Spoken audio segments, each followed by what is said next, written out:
কেন মুসলমান এখন আল্লাহ থেকে বেশি ভয় দাদা দিদিকে করে। ভয় লাগতে পারে তো কি হবে না হবে দরকার নেই বাবা, হুজুর এসেছি ভালো করেছি বাবা দোয়া করতে, এই জন্য জিজ্ঞেস করে নিলাম। আমার সমস্যা নেই, আমি রাত 12টা 1টা 2টো 3টে দুনিয়া ঘুরে বেড়াই যত দূর আল্লাহ নিয়ে যায়। কেন? আল্লাহ ছাড়া কাউকে ভয় করি না। আর আল্লাহকে যারা ভয় করে, আলিমান খাফা মাকাম রাব্বিহি জান্নাতান, আল্লাহ তাদেরকে 2টো জান্নাত দেবে ওয়াদা করেছেন। জোরে বলুন সুবহানাল্লাহ। হায় হায় কি হয়ে গেলাম আমরা। 313 জনকে দুনিয়া ভয় করত, এক গরিবে নওয়াজকে হিন্দুস্তান ভয় করত, আর আজকে এত সব ভয়ে জড়ো হয়ে আছে। কি হবে কি হবে কি হবে? কিয়ামত হবার আগেই তো নফসি নফসি করছে, তাহলে কিয়ামতে কি হবে? আসেন আলোচনার দিকে যাই। দরুদ শরীফ পড়েন। আল্লাহুম্মা সাল্লি আলা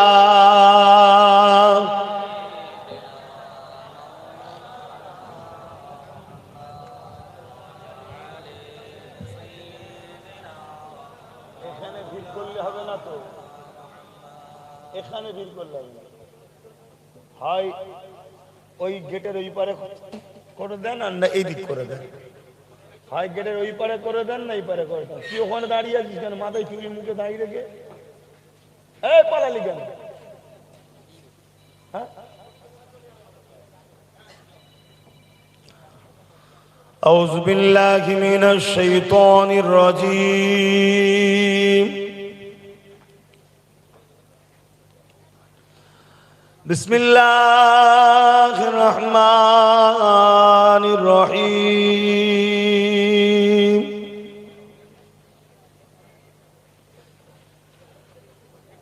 قال الله تعالى في كلام المجيد والفرقان الحميد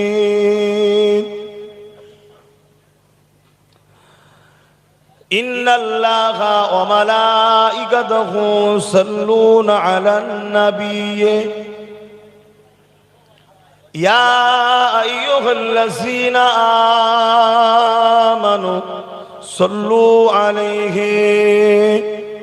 وسلموا تسليما اللهم صل على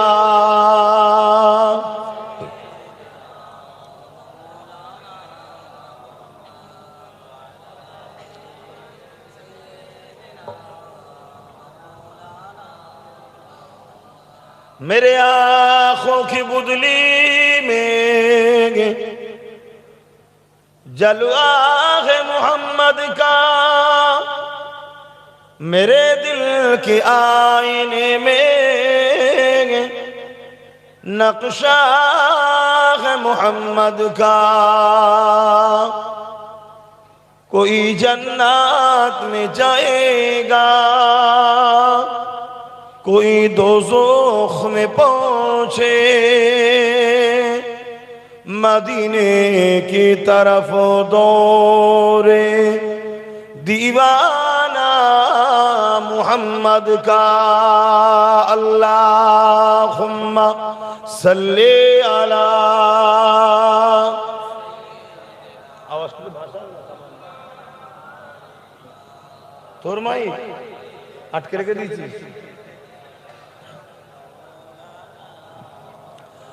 कलमे ला इलाहा इल्लल्लाह ला इलाहा একটু কমা বড় বেশি।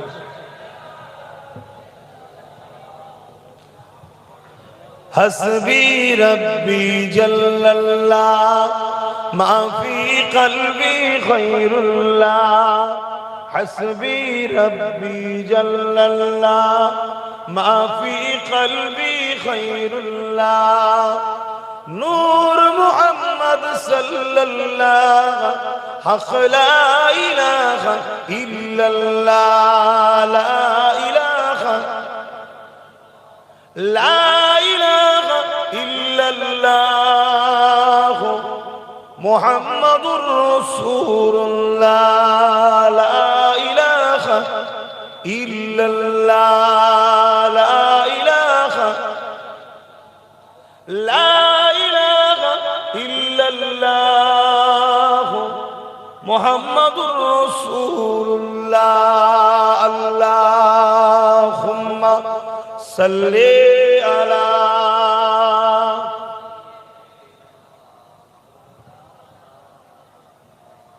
ওয়ালা আলি সাইয়্যিদিনা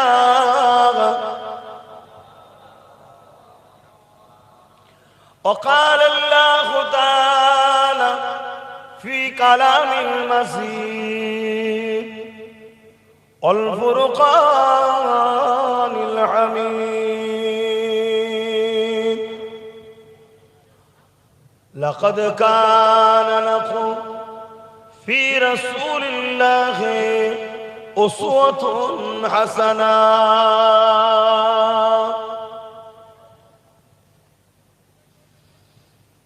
وقال النبي صلى الله عليه وسلم من أحب لله وأبغض لله وعاتى لله ومنع لله فقد استكمل الإيمان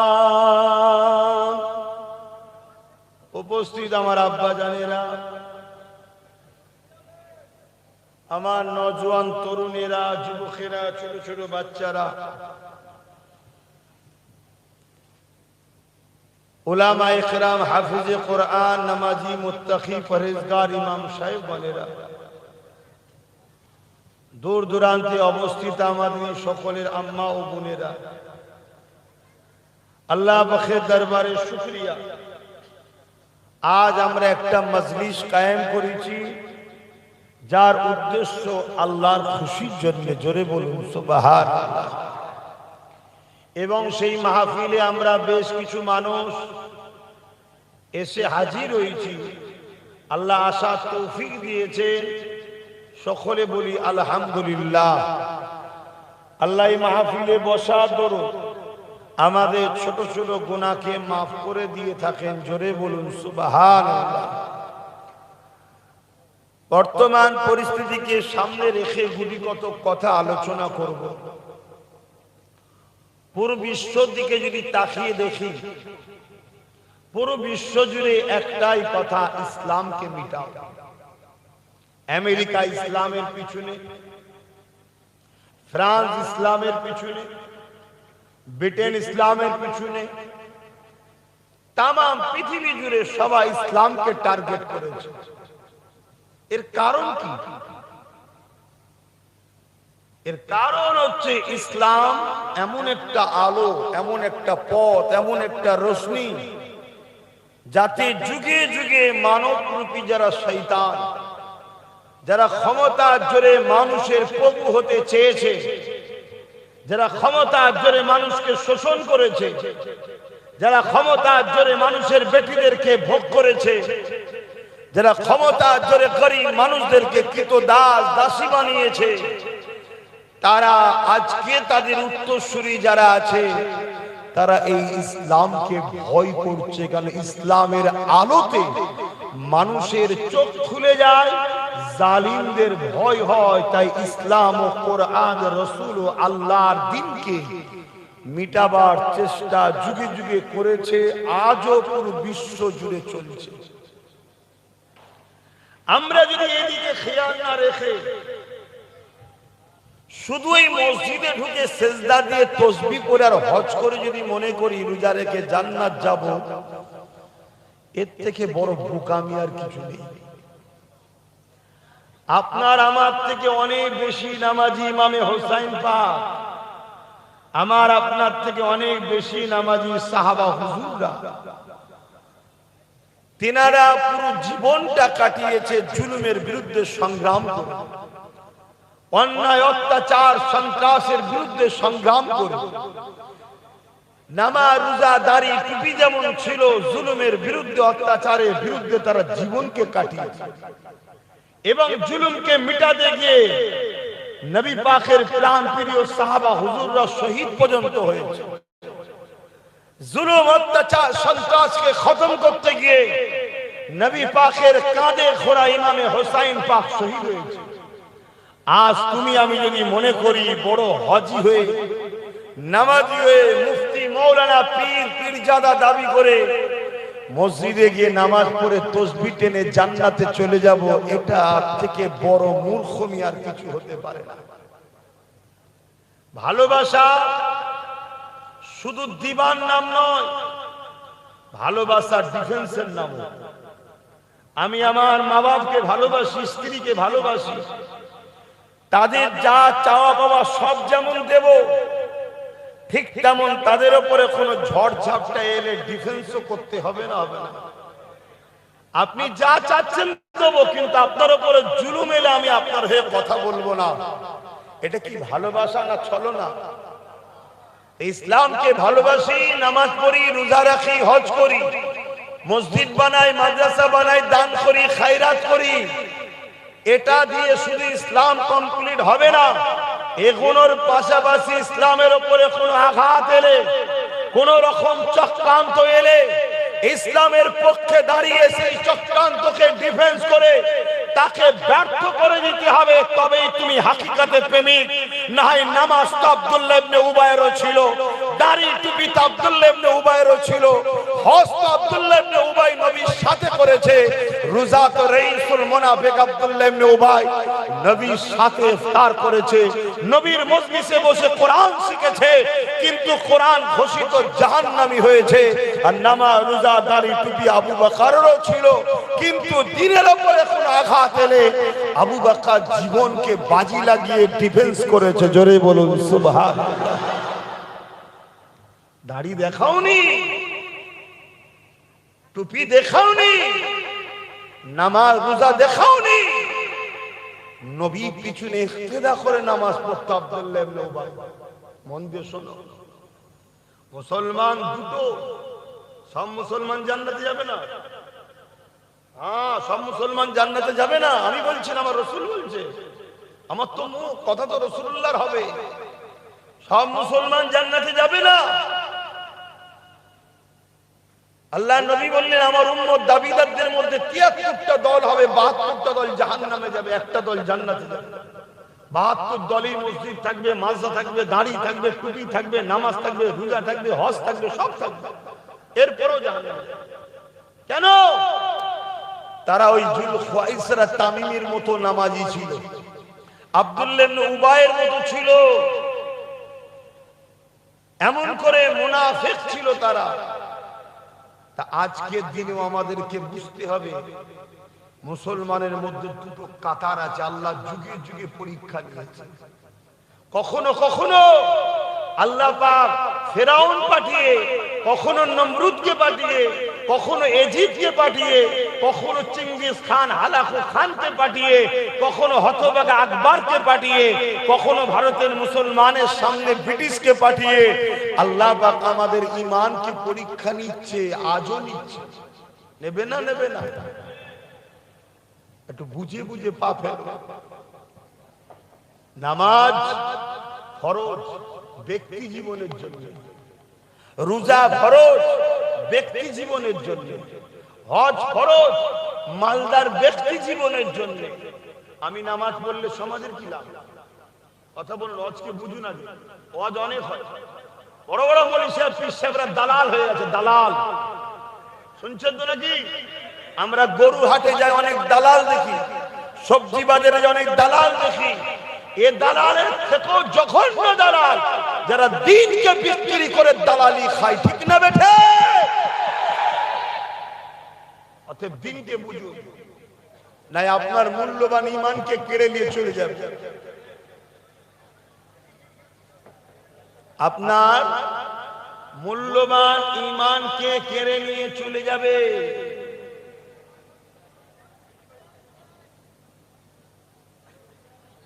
এমন জায়গায় মাহফিল করেছি, হজ করতে করতে ইমাতে টাইম চলে যাবে। আবার একটু ইশারা অফ হয়ে যাবে। একটু জিনিসটা বুঝাতে চাইছি, একটু শুনুন। আল্লাহ নবীর হাতে হাত দিলেন আব্দুল্লাহ ইবনে উবাই, আল্লাহ নবীর হাতে হাত দিলেন সিদ্দিক আকবর। কি হলো?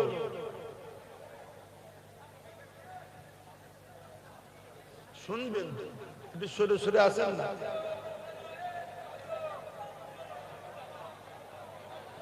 একটা রাস্তা করে দেন, এইদিকে চলে আসুন না, ওইটাতে যাক, এই সামনে দিও না, সামনে দিয়ে নয়, ওটা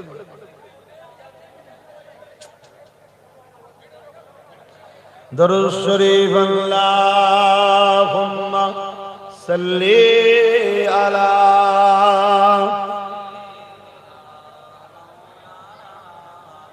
যাও ওটাতে চলে যাও, পিছনে ভেতরে চলে যাও।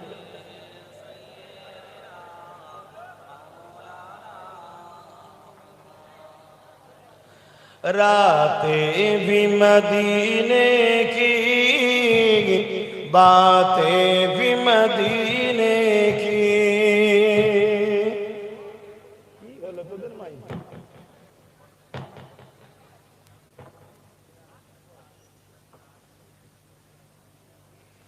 रातें भी मदीने की, बातें भी मदीने की। जीने में ये जीना है, क्या बात है जीने की।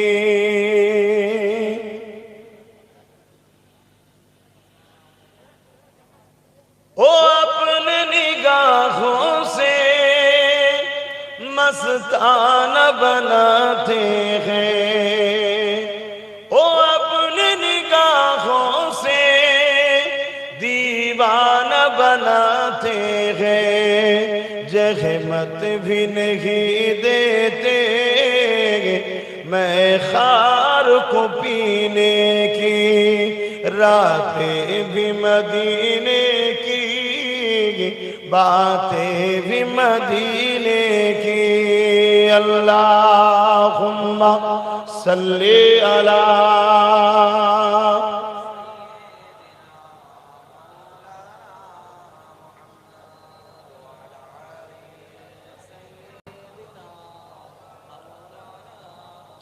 ভাইরা আমার মন দিয়ে কতটা শোনেন। নবী পাকের হাতে হাত দিলেন আবু বকর সিদ্দিক, আবার আব্দুল্লাহ ইবনে উবাইও নবীর হাতে হাত দিয়েছে। আবু বকর সিদ্দিক নবীকে ইক্তেদা করে নামাজ পড়েছে, আব্দুল্লাহ ইবনে উবাইও পড়েছে। আবু বকর সিদ্দিক নবীর সাথে জিহাদে গেছে, আব্দুল্লাহ ইবনে উবাইও গেছে। আবু বকর সিদ্দিক নবীর সাথে হজ করেছে, আব্দুল্লাহ ইবনে উবাইও নবীর সাথে হজ করেছে। কিন্তু মনে রাখবেন, দুজনের মাথায় টুপি, দুজনের মুখেই দাড়ি, দুজনেই মুসলমান দাবিদার। কিন্তু আমার রাসূলুল্লাহ আব্দুল্লাহ ইবনে উবাইকে দুনিয়া থেকে জান্নাতের সার্টিফিকেট দিল যে আবু বকর জান্নাতি। জোরে বলুন সুবহানাল্লাহ। আর আব্দুল্লাহ ইবনে উবাই সেম কাজ, কিন্তু দুনিয়া থেকে কোরআন ঘোষিত রাইসুল মুনাফিক আব্দুল্লাহ ইবনে উবাই জাহান্নামের সবথেকে কঠিনতম আযাবে যাচ্ছে। কারণ কি শুনছেন? ইসলাম শুধু ভালোবাসার নাম ইসলাম নয়, মানে একতরফা যে শুধু ভালোবাসার দেবতা নয়। যেমন ভালোবাসার কাজটা করতে হবে, ইসলামের উপরে আঘাত এলে জান মাল দিয়ে সেটাকে ডিফেন্সও করে ইসলামকে রুখতে হবে, ইসলামের ঝান্ডাকে তুলে ধরতে হবে, জালিমদেরকে রুখতে হবে, ইসলামের মুস্তাকদের রুখতে হবে। এই ভালোবাসাটার নাম হলো ইসলাম। জোরে বলুন সুবহানাল্লাহ। আমাদের কাছ থেকে একটা পাঠকে কেড়ে নেওয়া হয়েছে, এটা আজ থেকে নয়, 100 বছর এই পরিকল্পনা চলছে। উম্মতকে শুধু নামাজ দাও, দাড়ি দাও, টুপি দাও, মাদ্রাসা দাও, মসজিদ দাও, রোজা দাও, হজ দাও। উম্মতকে অন্যায়ের বিরুদ্ধে প্রতিবাদ করা বন্ধ করে দাও। এর পিছনে কয়েক লক্ষ মিলিয়ন কোটি ডলার টাকা খরচ হচ্ছে। তথাকথিত ভেকদারি মুফতি, তথাকথিত ভেকদারি আলেম, তথাকথিত ভেকদারি পীর পীরজাদা এই টাকা খেয়ে সমাজের মুখে ইসলামের পক্ষে দাঁড়িয়ে যারা লড়াই করতে চাইছে এদেরকে দুর্বল করে ইসলামের দুশমনদের দালালি খেয়ে দালালি। আর এই কথাগুলো যখন আমি বলে দিই তাদের কানে যখন যায় তারা ঘুরিয়ে ফিরিয়ে আমাকে অ্যাটাক করে। যদি এতই তোমার ইমানের তেজ থাকে হালালি হও, ডাইরেক্ট নাম ধরে বলো না, বলো খুব সাবধান হন বাপ। আখরি জমানা কয়েকটা ইতিহাস আপনাদেরকে শোনাবো, মন দিয়ে ইতিহাস গুলো শুনে।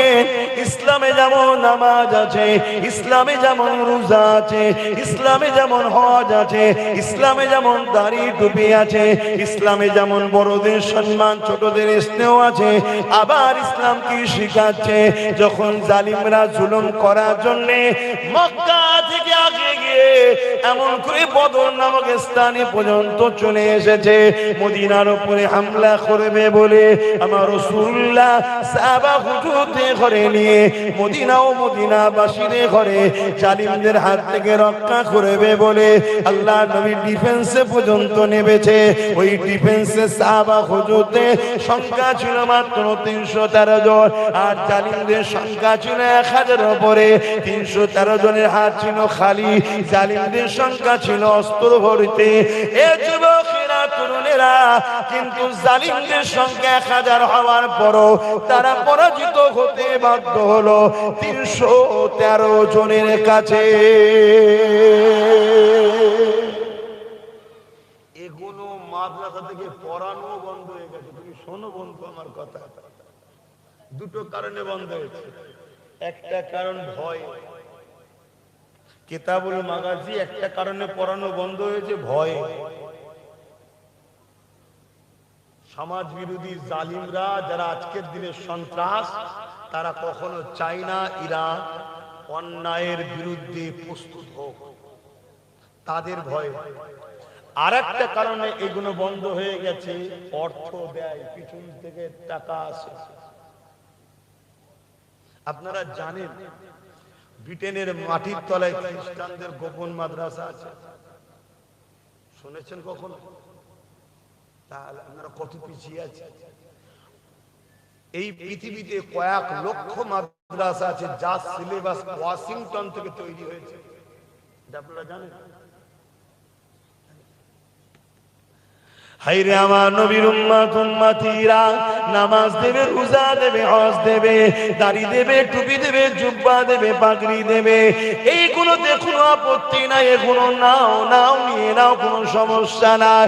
কিন্তু আজকের ফিরাউন যে হবে তার বিরুদ্ধে তুমি কথা বলো না, আজকে যে নমরুদ হবে তার বিরুদ্ধে তুমি কথা বলো না, আজকে যারা তলে তলে আমার রাসূলুল্লাহর দ্বীনকে মিটিয়ে দিতে চাইছে তাদের বিরুদ্ধে তুমি কথা বলো না। এই যুবকেরা তরুণেরা, এই যুগে যুগে কোরআনের বিরুদ্ধে অনেক ষড়যন্ত্র চলেছে, কোরআনকে মিটিয়ে দেওয়ার অনেক প্ল্যান চলেছে। কেন কোরআনের বিরুদ্ধে এত ষড়যন্ত্র হয়েছে এর কারণটা আমি বলছি। এই ষড়যন্ত্রের মধ্যে একটা ষড়যন্ত্র আপনাদেরকে বলি, সেই ষড়যন্ত্র হলো এটা, বাগদাদের জমিনেতে চেঙ্গিস খান নামক একটা জালিম শাসক ছিল, নাম আপনারা শুনেছে।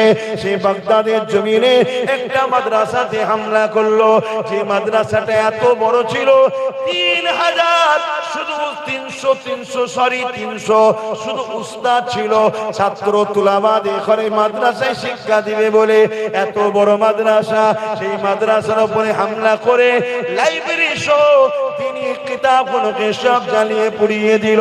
এবারে সেই 300 উলামাকে নিয়ে, সেই 300 মুদাররিসকে নিয়ে, সেই 300 আলেমকে নিয়ে, যারা শিক্ষা দান করে শিক্ষকদের নিয়ে তিনটে কাতারে 100 করে দাঁড় করিয়ে দিল। দাঁড় করিয়ে দিয়ে চেঙ্গিস খান বলতে লেগেছে, তোমাদের কি ভয় হয় না? আমি এত হত্যা করলাম, এত বাচ্চা কোনোকে কতল করলাম, এত ছাত্র কোনোকে মেরে দিলাম, তোমাদের কি ভয় হয় না? লাইব্রেরি গুলো আগুন দিয়ে পুড়িয়ে দিলাম, তোমাদের কি টেনশন হয় না? তারা বলতে লেগেছে, এ চেঙ্গিস খান শোনো, আমরা আল্লাহ ছাড়া দ্বিতীয় কাউকে ভয় করি না। এ যুবকেরা তরুণেরা, এ নবী পাকের প্রেমিকেরা, ওই সময় চেঙ্গিস খান রেগে গেল, সে তার জাল্লাদকে হুকুম করে দিল, প্রথম কাতারে জেনা দাঁড়িয়ে আছে, তিনটে কাতারে 300 আলেম রয়েছে, প্রথম কাতারে 100 উলামাকে শহীদ করে দিবার জন্য হুকুম দিল। চেঙ্গিস খানের জাল্লাদ 100 যে উলামা প্রথম কাতারে আছে, নিজের পাশে দাঁড়িয়ে থাকা ঘর থেকে কল্লা কোন কেটে কেটে আলাদা করছে। ভাই খাবে না, খাবে না, বলো না, যার মধ্যে ঈমান সেই মুজবিসারা ভয় করে। তুমি আমি ভয় খেয়ে যেতে পারি, আর এটাই তো মার খাবার কারণ। আল্লাহ রসুল বলেছে একটা সময় আমার উম্মত প্রচুর মার খাবে। সাহাবা হুজুররা জিজ্ঞেস করলো, হুজুর কারণ কি? সংখ্যা কম হবে। নবী বললেন না, সংখ্যা অনেক হবে। তারপরে মার খাবে কেন? বলল তারা জালিম, অত্যাচারী, তাগুতি শক্তিকে ভয় করবে, আল্লাহকে নয়। আমরা আল্লাহর থেকে বেশি ভয় করি বর্তমান জালিম শাসকদের। কথা কি ভুল বলা হলো? আর এই ভয়টা খাই বলে তো বারবার ভয় খাওয়ানো হয়। একদল মারে আর একদল ভিডিও করে, কেন? সমাজে ছড়াচ্ছে। তারা জানে রাসূলুল্লাহর এই হাদিসটা যতক্ষণ না বাস্তবে রূপ দেয়া যাবে ততক্ষণ এ জাতিকে মারা সম্ভব নয়। অর্থাৎ এ জাতির অন্তর থেকে আল্লাহর ভয়কে বার করে আমাদের ভয় ঢুকাতে হবে। এজন্য তাবরেজকে মারলো, সানাউলকে মারলো, পাইল খানকে মারলো, যাকে যাকে মেরেছে ভিডিও করেছে, সমাজে ছাড়া হয়েছে। কেন? যাতে করে একটা আতঙ্ক তৈরি হয়, ভয় তৈরি হয়। আর এ জাতি যদি ভয় খাওয়াতে পারি, এদের নবী বলেছে, তখন এরা মার খাবে। শুনছেন? দুঃখের বিষয়, ওরা তো ভয় দেখাবে। আমাদের মসজিদের এক শ্রেণীর উলামা, আমাদের এক শ্রেণীর ইমাম, আমাদের এক শ্রেণীর আলেম, তারাও দিনরাত আমাদেরকে ভয় খাওয়াচ্ছে না? ভয় শুধু বলছে বিজেপি চলে বলছে, ভয় দেখাচ্ছে। তার মানে আল্লাহর ভয় বার করে দিচ্ছে আর বিজেপির ভয় ঢুকাচ্ছে। শুনছেন? এ যুবকেরা, আমরা তো সেই জাতি যারা ফিরাউনকে মজা চাখিয়েছি, আমরা তো সেই জাতি যারা নমরুদকে মজা চাখিয়ে দিয়েছি, আমরা তো সেই জাতি বদর থেকে শুরু করে খান্দক থেকে শুরু করে প্রতিটা ময়দানে জালিমদেরকে ভয় করেছি। আমরা তো সালাউদ্দিন আইবির উত্তরসূরি, আমরা তো খালিদ বিন ওলীদের উত্তরসূরি। খালিদ বিন ওলীদকে যে 120টা ইসলামের পক্ষে লড়াই করেছে, খালিদ বিন ওলীদের নেতৃত্বে একবার রোম সাম্রাজ্যের বিরুদ্ধে লড়াই হয়েছিল। রোমানীয় সাম্রাজ্যের এমন করে 2 লক্ষ সৈন্য ছিল, আর খালিদ বিন ওলীদের মাত্র 3000 সৈন্য ছিল। এই 3000 সৈন্য নিয়ে খালিদ বিন ওলীদের নেতৃত্বে রোম সাম্রাজ্যের বিরুদ্ধে লড়াই হচ্ছে। এই 3000 কথা 2 লক্ষ কোথায়? কিন্তু খালিদ বিন ওলীদের নেতৃত্বে এই 3000 সৈন্য নিয়ে রোম সাম্রাজ্যের সামনে আল্লাহ পাক খালিদ বিন ওলীদকে বিজয় দান করেছে। এ যুবকেরা, আমরা তো মাওলা আলীর উত্তরসূরি, যে মাওলা আলীর সামনে দুনিয়ার কোন তাকত দাঁড়াতে পারত না। আমরা তো এমন করে দুনিয়ার জমিনে সালাউদ্দিন আইবির উত্তরসূরি, যে সালাউদ্দিন আইবি মসজিদে আকসা যখন সেলিবিয়ারা দখল করে নিয়েছিল, ওই মসজিদে আকসাকে যখন উদ্ধার করতে গেলে, মনে রাখবেন, মন দিয়ে শোনেন, তারিখ জানেন, আপনারা আপনাদের পূর্বপুরুষদের ইতিহাস ভুলে গেছে। সালাউদ্দিন আইবি 12,000 সৈন্য নিয়ে গেছে, আর সেলিবিয়াদের সৈন্য সংখ্যা হলো 4 লক্ষ। কোথায় 12,000, কোথায় 4 লক্ষ? সেই 4 লক্ষর মোকাবেলায় 12,000 কে নিয়ে যখন সালাউদ্দিন আইবি বিসমিল্লাহ আল্লাহু আকবার বলে নেমে পড়েছে, ওই সময় 4 লক্ষ সেলিবিয়া সৈন্যরা সালাউদ্দিন আইবির 12,000 সৈন্যর মোকাবেলায় জিতা তো দূরের কথা, হারা তো দূরের কথা, জবানা জব্দ হয়ে পালাবার রাস্তা খুঁজে পাইনি। এই 12,000 কে আল্লাহ বিজয় দান করে দিয়েছে। আরো জোরে বলুন সুবহান।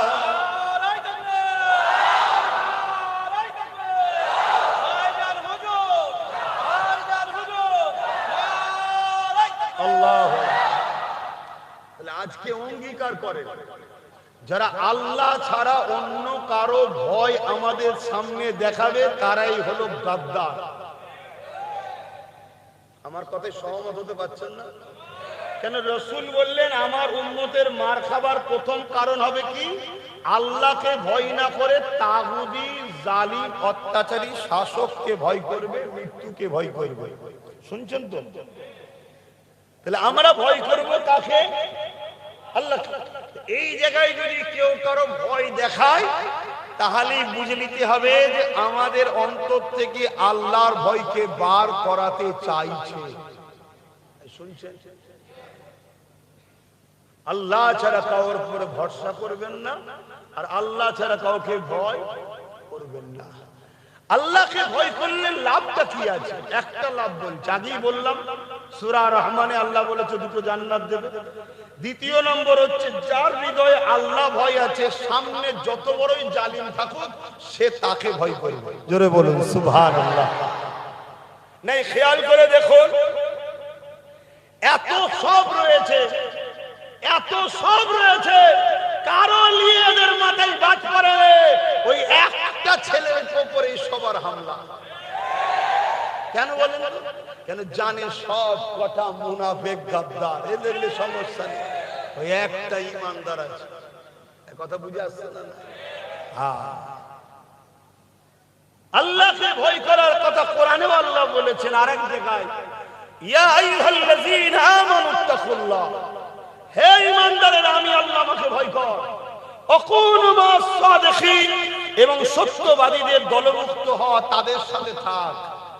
কেন? তাদের সঙ্গে থাকলে তারা তোদের হৃদয়ে আমার ভয় ঢুকাবে, আর আমার ভয় যাদের হৃদয়ে থাকবে তারা দুনিয়াতেও কখনো পরাজিত হবে না, আর আখিরাতেও তাদের কোনো অসুবিধা হবে না। জোরে বলুন সুবহানাল্লাহ।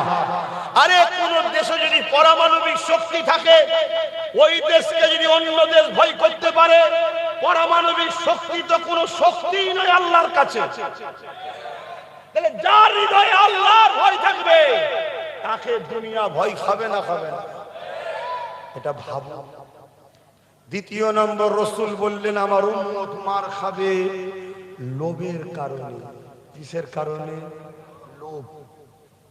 আমি লোভী হতে চাইছি না, কিন্তু আমাকে লোভ দেওয়া হচ্ছে না। হয়নি, চলে আয় মোটরসাইকেল দেবো, চলে আয় 10 লাখ টাকা দেবো, চলে আয় গাড়ির মাথায় ব্লু আলো লাগিয়ে দেবো।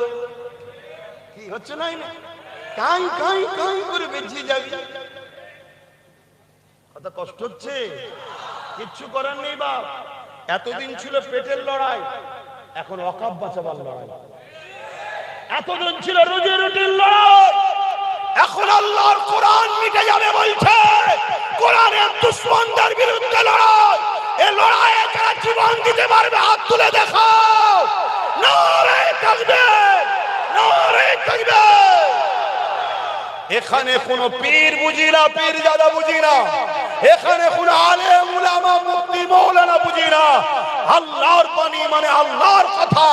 আল্লাহর কথাকে যে মিটে যাবে বলবে, তার পক্ষে যারা থাকবে তারা কখনো মুসলমান ইমানদার দাবিদার হতে পারে না, পারে না, পারে না। ঠিক না বেঠে? আরো চিৎকার দিয়ে বলো, তুমি এত বড় বিহায়া নির্লজ্জা, তোমার হারাম খেয়ে খেয়ে খেয়ে খেয়ে জিভ এত বড় হয়ে গেছে, তুমি কোরআনের পক্ষে দুটো কথা বলতে পারছো না, তো চুপ থাকো। কমসে কম যে কোরআন মিটাতে চাইছে তার পক্ষপাতিত্ব করছো, মানে তুমি তার পক্ষপাতিত্ব করো কি করে? কোরআন মিটাতে চেয়েছিল চেঙ্গিস খান। চেঙ্গিস খান ওই উলামাদেরকে বলছে ভয় করো, তারা বলছে আল্লাহ ছাড়া কাউকে ভয় করি না। প্রথম কাতারের 100 জনকে হুকুম করে দিল কতল করো। জাল্লাদ এক এক করে উলামা ধর থেকে কল্লা আলাদা করছে, ফিচকিরিতে রক্ত বাইর হচ্ছে। পাশের উলামাটা দাঁড়িয়ে আছে, মুখে কোনো ভয়ের ছায়া নাই। জোরে বলুন সুবহানাল্লাহ। কারণ যে দিলে আল্লাহ থাকে, ও দিলে দুনিয়ার কোনো তাকত কখনো ভয় দেখাতে পারবে না। প্রথম কাতারে কিন্তু একটা বয়স্ক আলেম ছিলেন, তিনি প্রথম কাতার থেকে দ্বিতীয় কাতারে চলে গেলেন। চিঙ্গিস খান দেখলো, কিছু বলল না। আবার দ্বিতীয় কাতারে হুকুম করলো গর্দান উড়িয়ে দাও। দ্বিতীয় কাতারে আবার গর্দান উড়িয়ে দেওয়া হলো। ওই যে প্রথম কাতার থেকে বুজুর্গ উলামাটা ছিলেন, তিনি দ্বিতীয় কাতারে চলে আসলেন। তিনি দ্বিতীয় কাতার থেকে তৃতীয় কাতারে চলে গেলেন। দ্বিতীয় কাতারে সমস্ত উলামাদেরকে কতল করে দেওয়া হলো। 199 জন আলেমকে কতল করা হয়ে গেছে।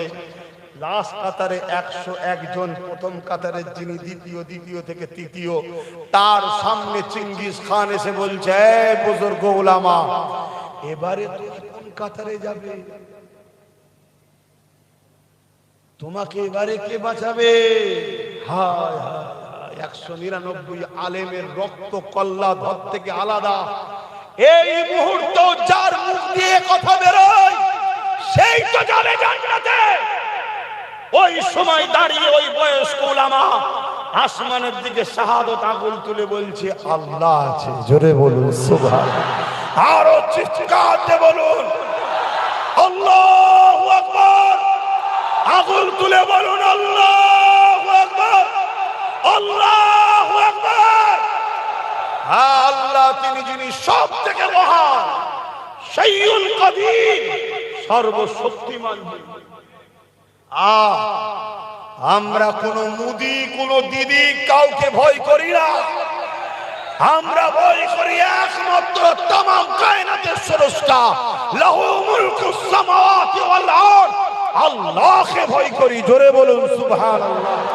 ভাইরা আমার, তখন ওই চিঙ্গিস খান রেগে গেল যে এত মারলাম, এর দিলে ভয় নেই আমার। আতঙ্ক তৈরি করতে চাইছে, আতঙ্ক। আজকে চিঙ্গিস খান কোনো আতঙ্ক তৈরি করতে চাইছে না চাইনি? আতঙ্ক তৈরি করো, তাহলে এদের কবরস্থান ভাঙবো, চুপ করে দেখবে। এদের মসজিদ ভাঙবো, চুপ করে দেখবে। এদের মা বোনেদেরকে টেনে নিয়ে যে বাজারে নিলামে তুলবে, এরা চুপ করে দেখবে। যদি এদেরকে ভীতু না বানানো যায়, এরা যদি বীরের যা সিংহর মতো 1 ঘন্টা বাঁচবো, 1000 বছর কচ্ছপের মতো বাঁচতে আমরা রাজি নয়। ঠিক তো নাকি? 1 ঘন্টা বাঁচবো, দুনিয়াকে প্রমাণ রেখে দিয়ে যাব যে আমি ছিলাম গাদ্দারদের দলে নয়, আমি ছিলাম ইতিহাস রচনাকারীদের দলে। জোরে বলুন সুবহানাল্লাহ। আল্লাহু আকবার। ভাইয়ের হুঁশিয়ার সব ভাইয়ের আমার, মন দিয়ে শোনেন। ওই সময় ওই বুজুর্গ উলামাকে জাল্লাদ বলছে, আগে এর কতল কর। ব্যাস, মুখ দিয়ে বেরোতে দেরি, ঘোড়া লাফাতে শুরু করেছে। লাফানো তো লাফানো, ঘোড়াকে আর চিঙ্গিস খান থামাতে পারে না। ভয়ানক লাফানোটা ছুটতে শুরু করেছে। জাল্লাদ সহ তার সৈন্যরা এবার চিঙ্গিস খানের দিকে বাঁচাবে কি করে, সেই টেনশন। ঘোড়া তো ছুটছে আর লাফাচ্ছে। একটা সময় চিঙ্গিস খানের পা ফসকে গিয়ে, আর চিঙ্গিস খানের 1 পা বেঁধে গেছে পায়ে রাখা পাদানিতে, আর আরেক পা ফসকে এসে পুরো জমিনে। এই মাথা লাগে, কাঁধ লাগে, হাত লাগে, ছিন্ন বিচ্ছিন্ন হচ্ছে। একটার পর একটা আঘাত হতে হতে হতে হতে ঘোড়া ততক্ষণ পর্যন্ত থামেনি যতক্ষণ না চিঙ্গিস খান মরে জাহান্নামে গেছে। শুনছেন? মিটালো কে? মিটালো কে? 199 জনের কপালে শহীদের মরণ রেখেছিল কে? আর 101 জনকে গাজীর মর্যাদা দিল কে? তাহলে তোমার আমার লস নাই।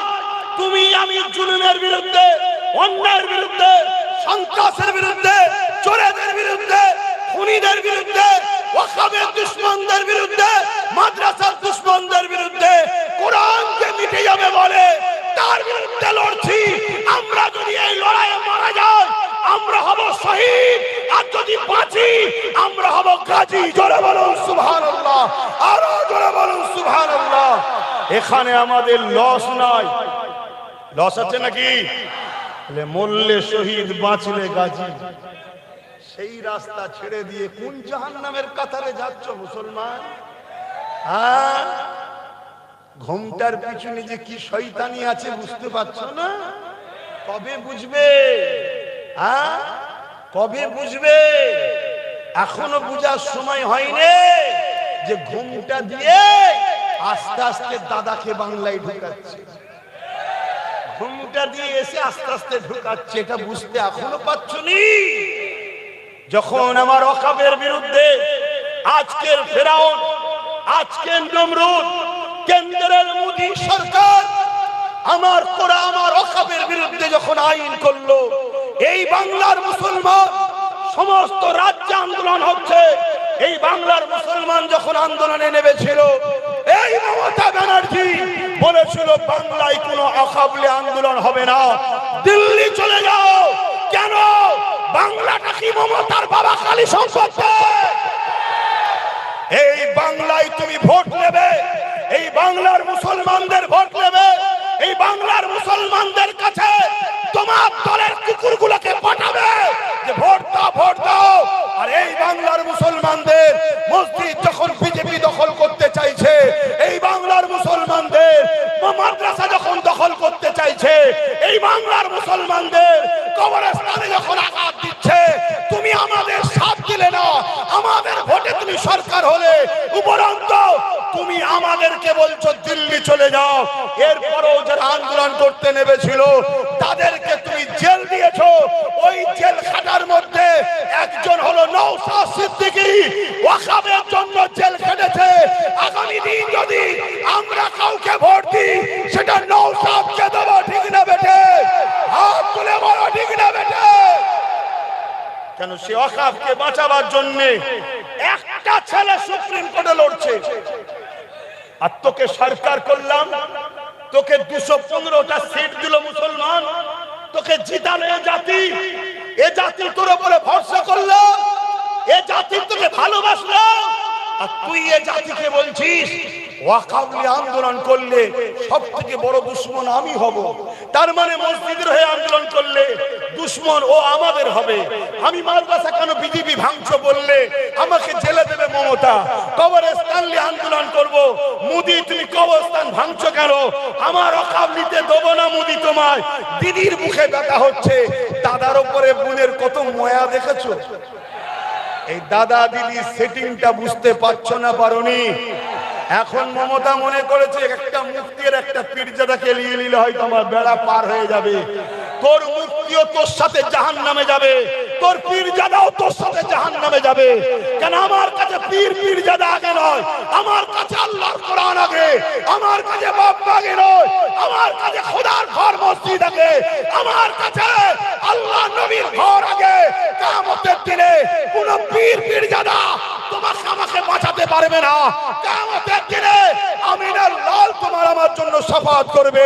আজকে বলো, আমিনার লালের দিনের দুশমন যারা, তাদের বিরুদ্ধে আমাদের লড়াই করা দরকার আছে না নয়? হাত তুলে বলো, লড়াই দরকার আছে না নয়? তাহলে দিদি মুদির বিরুদ্ধে আমাদের ভোট দেবো না, দেবো না? জোরে বলো, দিদি মুদির পক্ষে থাকবেন না বিরুদ্ধে? জোরে বলো। বাংলার অলিতে গলিতে জানিয়ে দাও, কোরআনের সূরা বাকারার মধ্যে আল্লাহ বলছে আমাকে আমার হাবিবকে ছেড়ে তোরা যাদের দলদাস হবি তার হাতে আমি আল্লাহ তোদেরকে মিটাবো।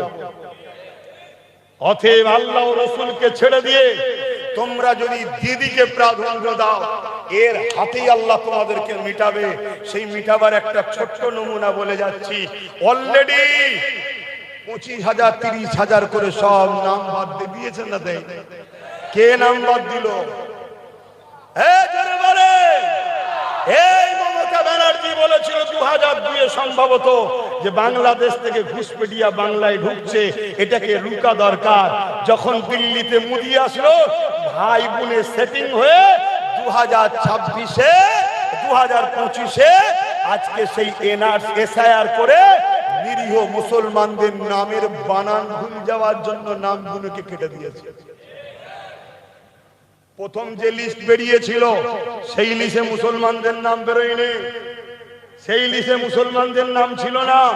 কিন্তু দেখলো যাদেরকে বাদ দিবার টার্গেট তারা তো সব এই দেশেরই। তখন নতুন করে ইচ্ছা করে কারো বাপের নামের আগে মোহাম্মদ আছে কি শেখ আছে, ছেলের নামের পরে আছে ডিলিট। কারো বিয়ের আগে খাতুন আছে, বিয়ের পরে বিবি হয়ে গেছে কি বেগম হয়ে গেছে, হলো কেন ডিলিট। শুনছেন তো নাকি? কিন্তু আপনাদের বলে যাচ্ছি, এই সমস্যাটাও যদি সমাধান করতে চান, ভয় আল্লাহকে খাবে, ইমানদারের ক্ষমতা তৈরি করুন। কথা মাথায় ঢুকছে? হ্যাঁ। কেন? এটা কেসের মামলা হয়ে গেছে। তা আপনার হয়ে কেস যে লড়বে এমন শক্তিশালী লোককে দরকার তো, হ্যাঁ? তা না করে লাস্টে কালো কোট পরে সুপ্রিম কোর্টে গিয়ে যে বিচারটা ছিল, বিচারপতি কি বলে, নির্বাচন কমিশনের হাতে, তার থেকে কেড়ে নিয়ে বিচারপতির হাতে তুলে দিল। কেন? আমাদের দাবি ছিল একটাই, আগে ভোটার্স তারপরে ভোট। বিচারপতি দেখলো প্রায় 90 লক্ষ লোকের এখন ক্লিয়ার হয়নি, এক্ষুনি যদি ভোট করতে যায় তাহলে ঘিরে ফেলবে অফিস। তাহলে কি করা যাবে? অমনি দিদির সঙ্গে সেটিং। দিদি যে সুপ্রিম কোর্টে বললো এটাকে বিচারপতি বলে নির্বাচন কমিশনার ভুল করছে, বিচারপতির হাতে তুলে দিল। বিচারপতির বিরুদ্ধে লড়বে নাকি? ক্ষমতা আছে কারো? দেখো ওর হাত থেকে টেনে নিল। এই গাদ্দারকে চেনো,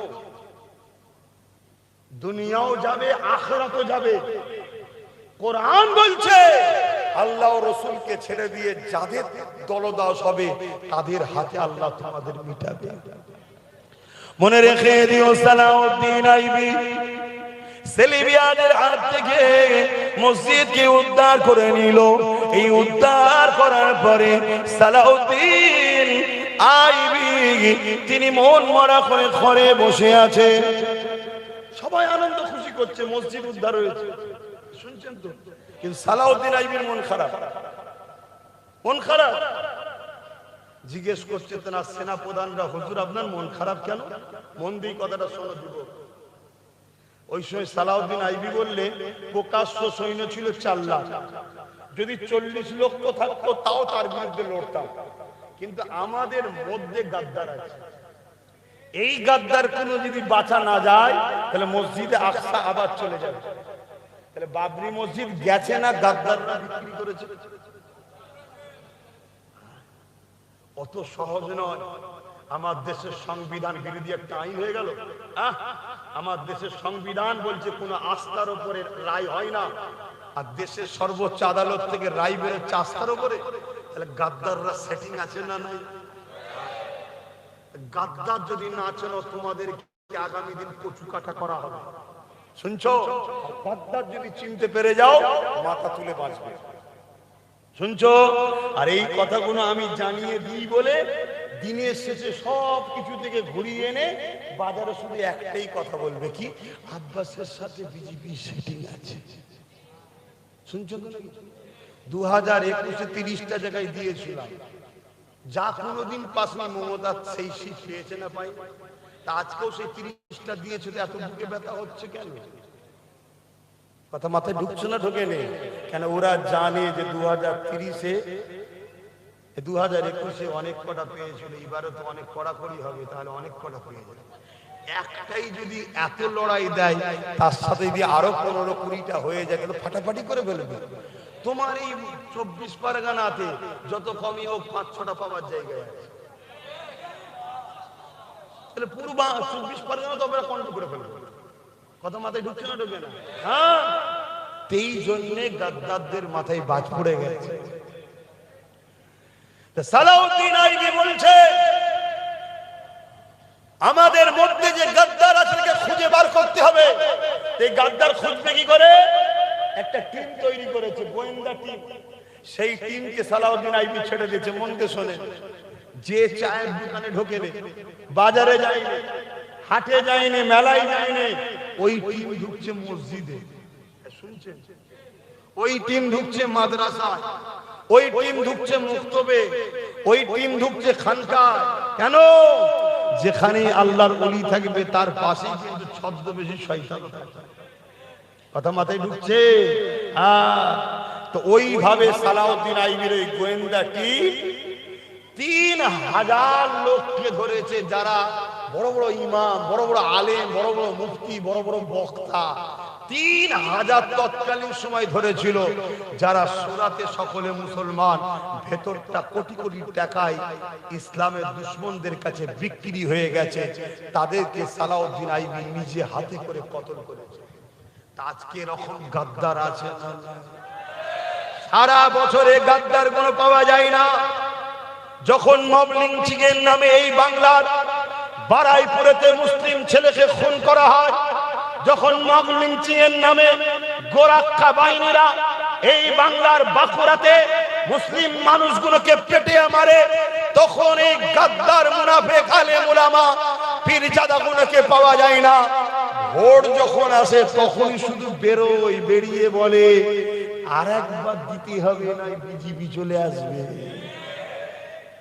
গাদ্দার চিনতে পারছে? তোরা যদি বলিস তোদের কথাটা সত্য তখন মানতাম। তোরা যদি এই কথাটা বলতিস, কি কথা, যেখানে লড়াই বিজেপি ভার্সেস টিএমসি সেখানে টিএমসি কে দাও, আর যেখানে টিএমসি ভার্সেস আইএসএফ এর লড়াই সেখানে আইএসএফ কে দাও, তাহলে তোদের কথা মেনে নিতাম। কথা মাথায় ঢুকছে না ঢোকে না? অনেক জায়গা আছে যেখানে বিজেপির কোনো ফ্যান্ডই নেই, বিজেপি কোনো ব্যাপারই নয়। এই যেমন তোমাদের এলাকা দেখো, এই পাশে আমডাঙ্গা বলো, দিগঙ্গা বলো, এসব জায়গায় বিজেপিটা কোনো ফ্যাক্ট। এই জায়গায় লড়াইয়ে যদি সবাই মিলে নিজেদের একটা শক্তি তৈরি করি, অসুবিধা আছে? কিন্তু না, এক গাদ্দাররা সেই ঘুরিয়ে ঘুরিয়ে ঘুরিয়ে ওয়াকাফের দুশমনদের শক্তিশালী। তাহলে কাল যখন মসজিদ ভাঙবে তা কোর্টে গিয়ে দাঁড়াবে কে? কাল যখন আরো কিছু ঘটবে তোমাদের হয়ে রাস্তায় নেবে লড়বে কে? একটু ভেবে চিন্তে কাজ করা দরকার আছে। আমার কথাই খারাপ লাগছে? তাহলে চলে আসো আর একটা কথা বলি। আল্লাহ নবী কোরআনের বাণী পৌঁছাতে গিয়ে মক্কা জমিনে অনেক কষ্ট ভোগ করেছে। মক্কা মানুষের আমার নবী পাকের উপরে অনেক জুলুম অত্যাচার করেছে। এই কোরআনের মেসেজ নবী পাক পৌঁছাতে গিয়েছে। এ যুবকেরা, তরুণেরা, তার মধ্যে তো ঈমান নাই, যার হৃদয়ে লা ইউমিনু আহাদুকুম হাত্তা আকুনা হাব্বা ইলাইহি মিন ওয়ালিদিহি ওয়া ওয়ালাদিহি ওয়ান নাসি আজমাইন, ততক্ষণ পর্যন্ত তোমরা ঈমানদার দাবি করতে পারবে না যতক্ষণ পর্যন্ত তোমাদের ধন দৌলত, জমি জায়গা, ঘর বাড়ি, টাকা পয়সা, বাপ মা, ছেলে পুলে, এমনকি নিজের জানের থেকেও আল্লাহ নবীকে বেশি না মহব্বত করবে, ততক্ষণ পর্যন্ত তোমরা ঈমানদার দাবি করতে পারবে না। যদি নবীর প্রেম হৃদয়ে থাকে, যে কোরআনের বাণী পৌঁছাতে গিয়ে আল্লাহ নবী কত কষ্ট পেয়েছে, ওই কোরআনের বিরুদ্ধে আমার বাংলার বিজেপির এক ফোরপাস নেতা এই এমন করে রয়েছেন নদিয়াতে, যে কিনা ফোরপাস নেতা, সে বলছে কোরআনের সূরা তাওবার 5 নম্বর আয়াত নাকি হিংসা ছড়াচ্ছে। শুনেছেন না শুনেন না? জোরে বলেন। একই সংবিধান বিরোধী বলেন, একই সম্প্রদায় উস্কানি কথা বলেন, এর বিরুদ্ধে হাজার হাজার কেস হয়েছে। একে অ্যারেস্ট করেছে মমতা? না, ওটা আমার ভাই হয়। তাহলে ভোট নিবি আমার, আর আমার কোরআনের মিথ্যা কথা বলবে, সম্প্রদায় কথা বলবে, তাকে অ্যারেস্ট করবি না। আর কোথায় মালদায় কে একটা আন্দোলন করবে, তাকে ধরে বলবি মেন মাকড়া ধরে বলেছি। শুনছেন না শুনলেন? হ্যাঁ, তাহলে এত বড় কথা বললো, কোরআনে নাকি সূরা তাওবার 5 নম্বর আয়াত নাকি হিংসা ছড়াচ্ছে। কোরআন হিংসা মিটাতে এসছে না ছড়াতে এসছে? জোরে বলো। আরেকটা বাদশার নাম বলি, হতভাগা আকবর। নাম শুনেছেন?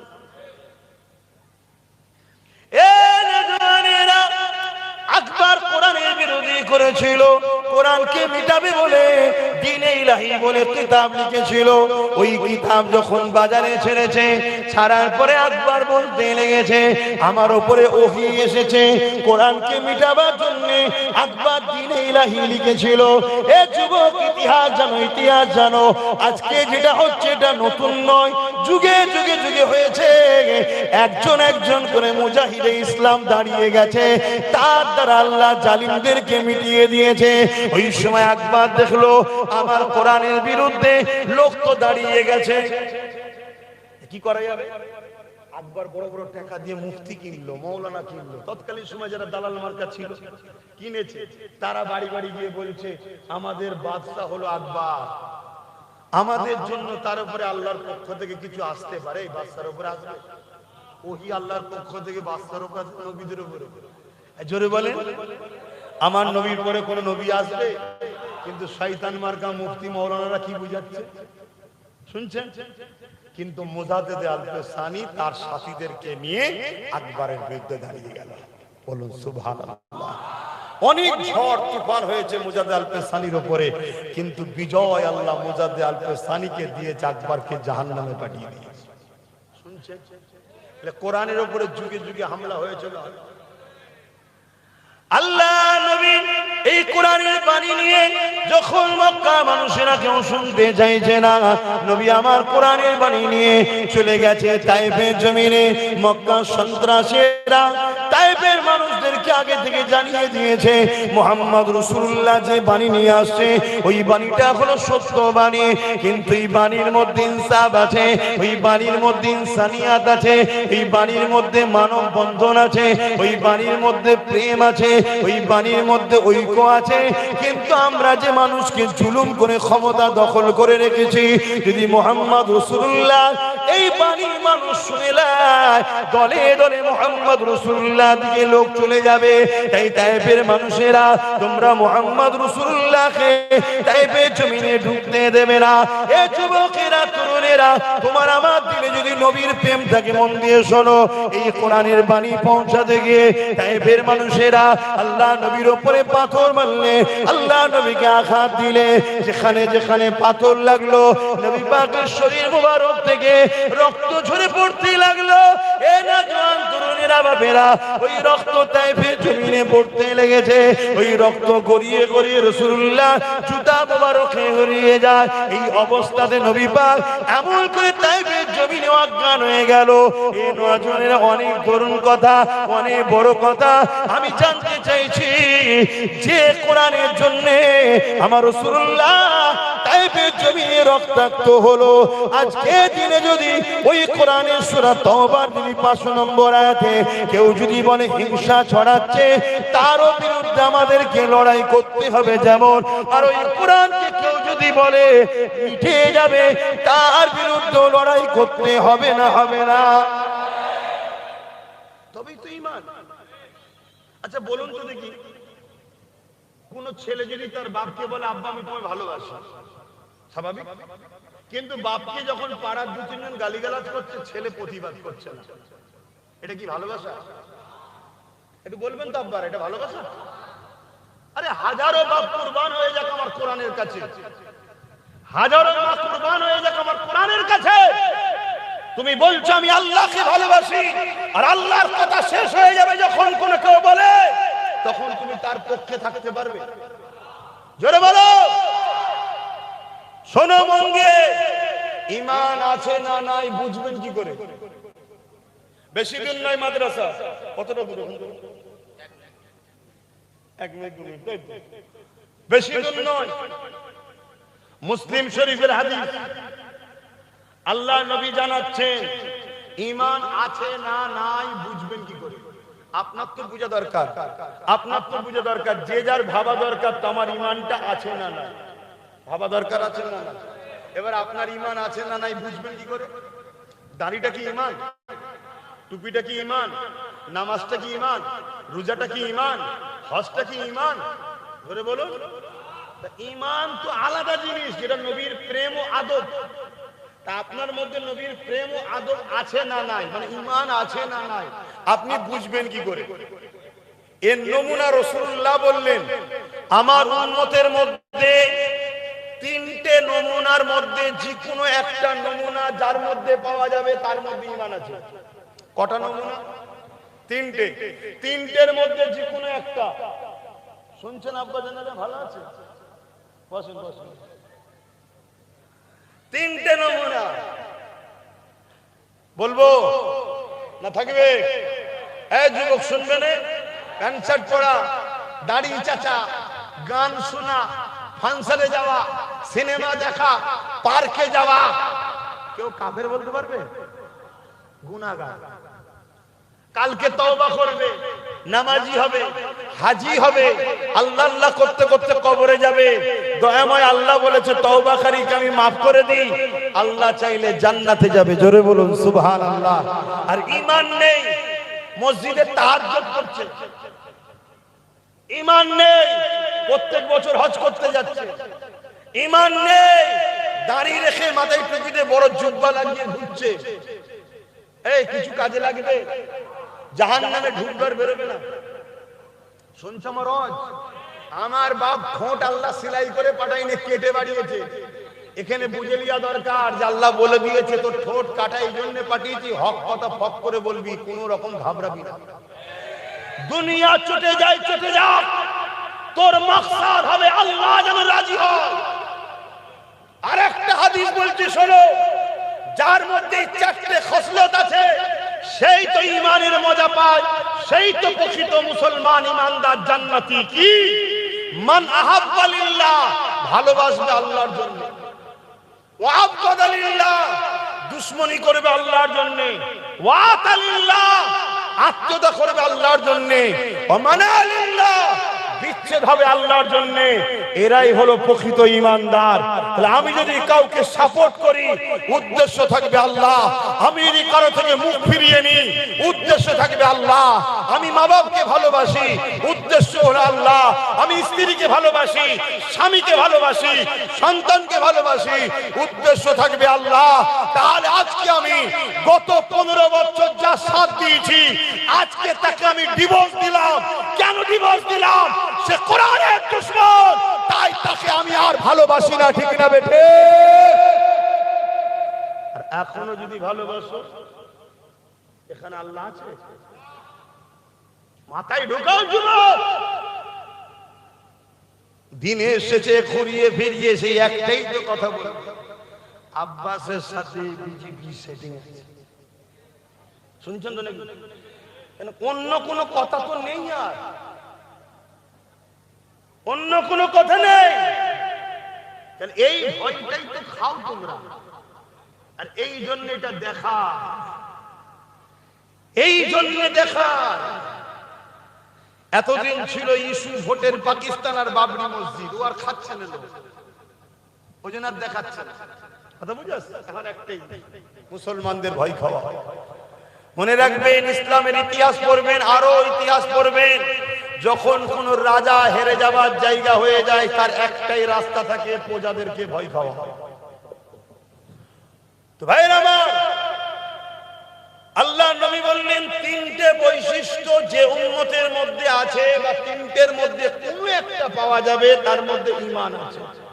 নাম্বার 1, অন্যায় দেখলে হাত দিয়ে রুখবে। বলুন বলুন বলুন, কি দিয়ে? মুসলিম শরীফের হাদিস। অন্যায় দেখলে হাত দিয়ে জোরে বলে। তাহলে উম্মতের সামনে অন্যায় হবে, ঈমান আছে না নেই নমুনা কি? হাত দিয়ে রুখবে। আমার মসজিদ মাদ্রাসা ওয়াকাফকে মিটিয়ে দেবে, আর সেই আইনকে সাপোর্ট করে রাজ্যের ওয়াকাফকে বিজেপির হাতে তুলে দেবে। এটা অন্যায় না? অন্যায় না? হ্যাঁ, জোরে বলো। রাসূলুল্লাহর হাদিস অনুযায়ী অন্যায় দেখলে হাত দিয়ে রুখতে হবে।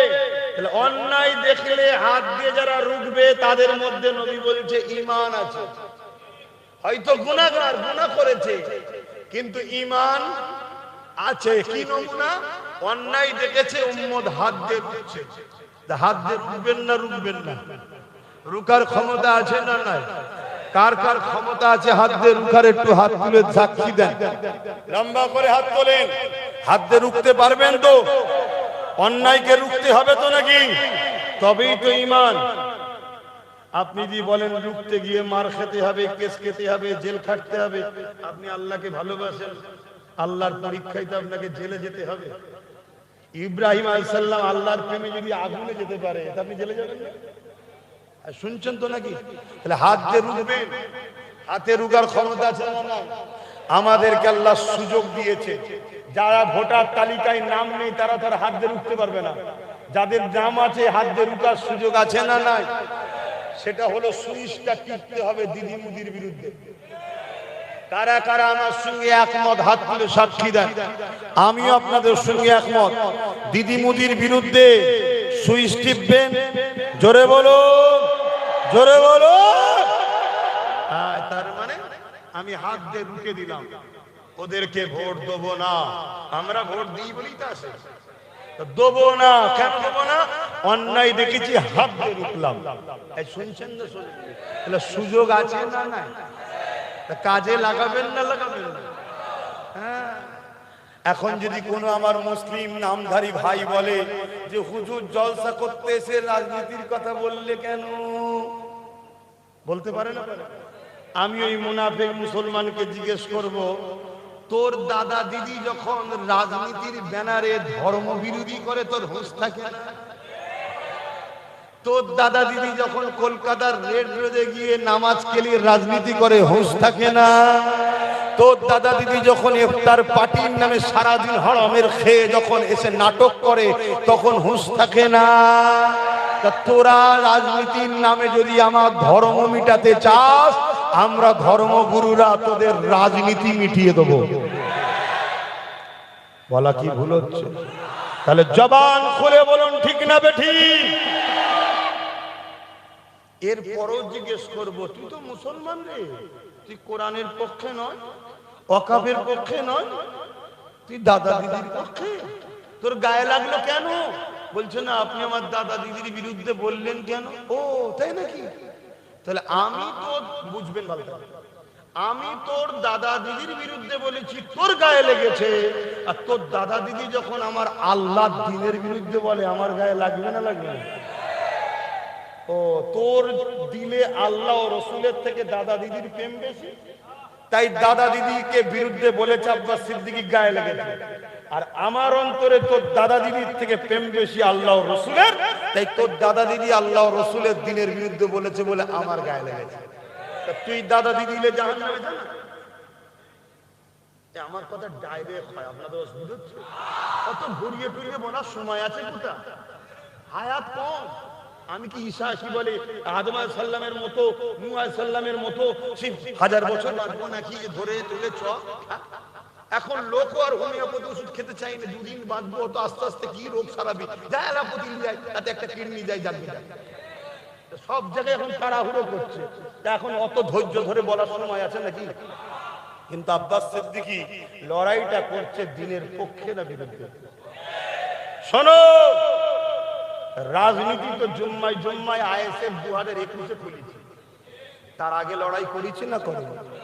তোমাদের এই উত্তর 24 পরগনার পাশে একটা নদী আছে, গঙ্গা সাগর, গঙ্গা নদী না কি বলে, পার করে গেলেই চুচুড়া, ধুপিঘাট পার করলেই চুচুড়া। ওই চুচুড়াতে একটা মসজিদ আছে, একটা মাদ্রাসা আছে। যে মসজিদে, যে মাদ্রাসাতে এই টিএমসি গভর্নমেন্ট তালা মেরে দিয়েছিল, তোমরা জানো কি জানি না, আমি রাজনীতির দল খোলার পিছনে কারণটা একটু মন দিয়ে শোনো। ওই চুচুড়ার মসজিদ মাদ্রাসায় রাজ্য সরকার টিএমসি গভর্নমেন্ট তালা মেরে দিয়েছিল। তালা, মসজিদকে বন্ধ করেছিল, মাদ্রাসাকে বন্ধ করেছিল। কেন? ওই সম্পত্তিটার দাম কয়েক হাজার কোটি টাকা, ওটাকে বিক্রি করার প্ল্যান করেছিল। অনেক বন্ধু আন্দোলন করেছে, সবার আন্দোলনকে সাধুবাদ জানায়। আমার কাছে যখন খবর এলো, আহলে সুন্নাত ওয়াল জামাত থেকে আমি 15 থেকে 20 হাজার ছেলে নিয়ে ওই চুচুড়ার মসজিদ মাদ্রাসার সামনে ঘড়ি মোড়ে আন্দোলন করতে নামলাম। 4টে পর্যন্ত পারমিশন ছিল। 4টের সময় আওয়াজ দিয়ে বলেছিলাম, মসজিদ খোলো, মাদ্রাসা খোলো, নামাজ পড়বো, ঘরে যাব। আল্লাহর ঘরে তালা মেরে রাখার ক্ষমতা কারণে তালা খুলতে হবে, হয় লাশ যাবে না হয় নামাজ পড়বো। তারা বড় বড় সব পুলিশ নামাচ্ছে, ভয় দেখাবে বলে, চমকাবে বলে আমি মাইকে মুখ দিয়ে বলেছিলাম, আল্লাহর ঘরের জন্য আজকে লড়তে এসে তুমি যদি পুলিশ দিয়ে আমাদের উপরে জুলুম করো, কালকে বাংলার অলিতে গলিতে এর প্রতিশোধ কিন্তু আমরা তুলে নেব। এই ভয়েতে তালা খুলে দিয়েছিল। আল্লাহর ঘরে গিয়ে আসরের নামাজ আদায় করেছি, মাগরিবের নামাজ আদায় করেছি। ওই দিন ঘরে এসে ভাবলাম, লুহা না হলে লুহা কাটা যায় না। তাই খোদার ঘরের উপরে এরা রাজপাওয়ারদের যে জুলুম করছে, এদেরকে রুখতে গেলে আমাদেরও একটা পাওয়ারের দরকার আছে না? না,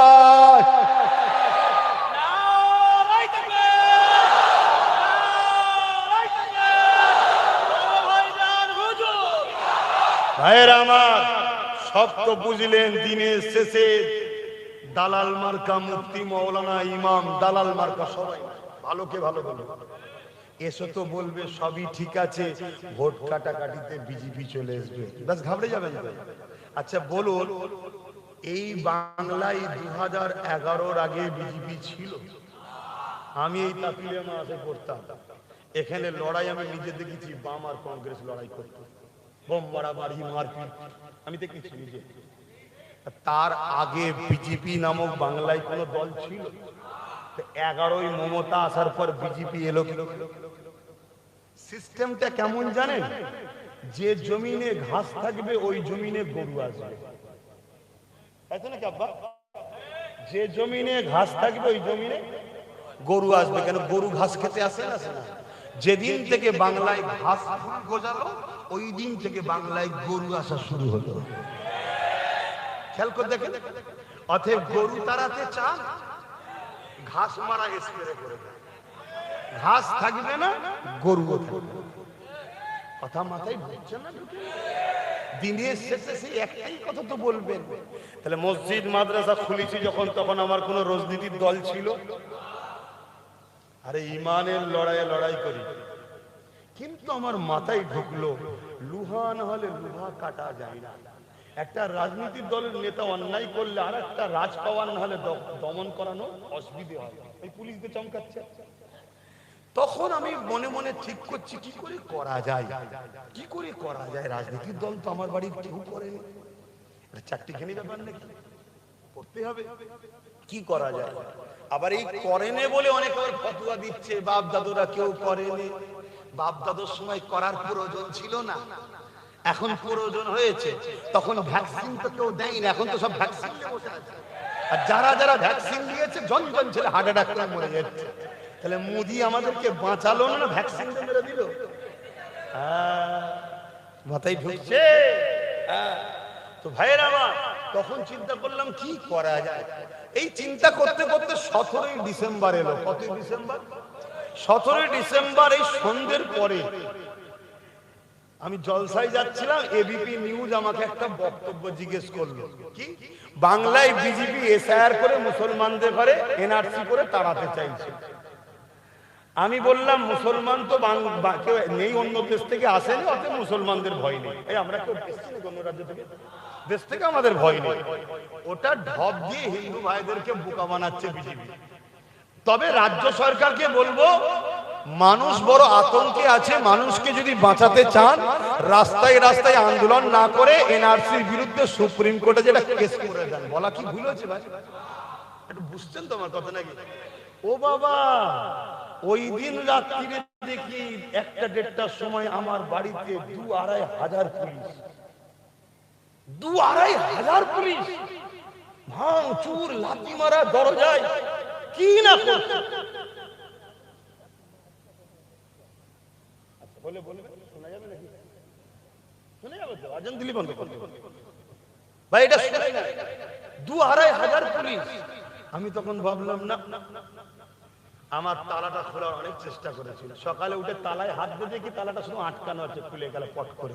তাহলে আল্লাহর সাহায্য আছে না? দুনিয়ার আর কাউকে পাত্তা দিই নাকি আমি? হ্যাঁ, কোন ভয় খাবো নাকি? আমি ওই দিন ভাবলাম না, আর দেরি করলাম না। 17ই ডিসেম্বর পুলিশ পাঠিয়েছে, 21শে জানুয়ারি কলকাতায় রাজনীতির দল খুলেছি। এই বীজখানে নওশাদকে বুঝিয়েছি, হারা আমি তো হুজুর হয়ে গেছি, জলসা টলসা করি, তুই তো এখন করিস না, তো তুই এক কাজ কর, রাজনীতি করবি। নওশাদ বলছে রাজনীতি করব, আমাকে কেউ চেনেও নেই, পড়াশোনা করে তখন। আমি তোর লাইন করে দেবো, তুই করবি কি বল? কিছুতেই রাজি হয় না। অনেক বুঝিয়ে ওকে রাজি করেছি। 21শে জানুয়ারি গিয়ে ওর হাতে ঝান্ডাটা ধরিয়ে দিয়েছি। ওর হয়ে ডাইরেক্ট 2021-এ নেমেছিলাম। 13টা সিট পেয়েছিলাম। কটা? 12টা সিটকে কেড়ে নিয়ে হয়তো গণনা কেন্দ্র থেকে একটা কাটতে পারেনি। কেন? কোরাইশ বংশের ছেলে। কথা বুঝতে পেরেছেন? এখন ওকে এই 5 বছরে কেনার জন্য মমতা হাজারো অফার দিয়েছে। সংখ্যালঘু মন্ত্রী, পঞ্চায়েত মন্ত্রী, 150 কোটি টাকা, কত কি অফার দিয়েছে, কিনতে পারেনি। লাস্টে এখন বিজেপি শুভেন্দু থেকে শুরু করে হই হই করে বেরোচ্ছে, ওই দিকে খেয়াল নেই, শুধু নওশাদকে হারাতে হবে। কথাটা মাথায় ঢুকছে না? শুভেন্দুকে ডেকে মমতা চা খাওয়াচ্ছ তো সমস্যা নেই, অভিষেক ব্যানার্জিকে মুদি ডেকে খাওয়াচ্ছ তো সমস্যা নেই, সব গলায় গলায় মিলিয়ে আছে। কখনো টিএমসি, কখনো বিজেপি, কখনো টিএমসি, কখনো বিজেপি। এই যে বারাসাতের যে ক্যান্ডিডেট, ও বিজেপি নয়, আজকে আবার টিএমসি। অর্জুন সিং কখনো বিজেপি, কখনো টিএমসি, কখনো টিএমসি, কখনো বিজেপি। নন্দীগ্রামে যাকে ক্যান্ডিডেট করেছে, সকালবেলা জয়েন্ট হয়েছে, 2 মিনিট পরে ক্যান্ডিডেট করে দিয়েছে। আজান দিচ্ছে, আচ্ছা আজানটা হয়ে যায়, ওটা উঠি নয়। কটাই জামাত? 8:30টায় জামাত, তারা কেন দোয়া করতে হবে?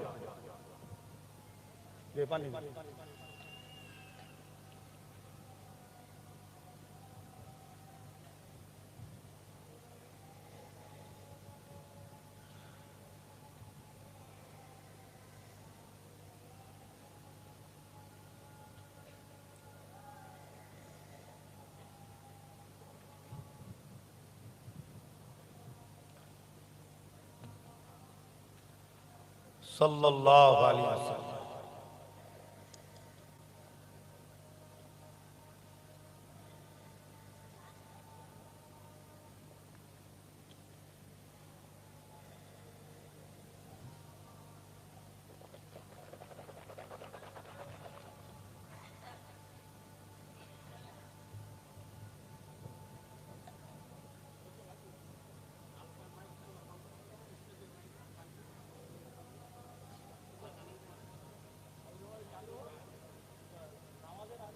হ্যাঁ হ্যাঁ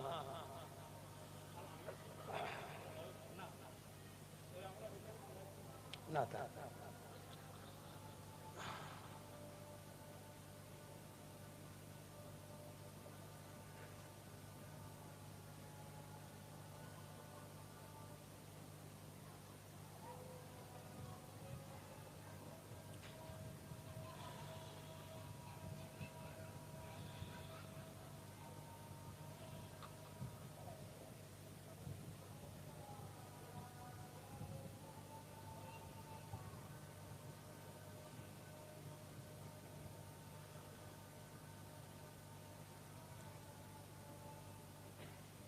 লা হাওলা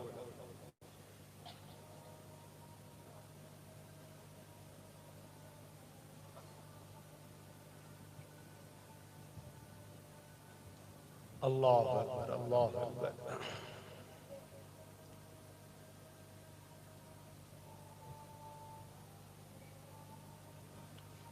اللهم رب هذه الدعوة التامة الصلاة القائمة محمد الوسيلة الفضيلة درجة الرسول مقام محمود الذي يؤثر الصفات إنك لا درود الشريف اللهم صل على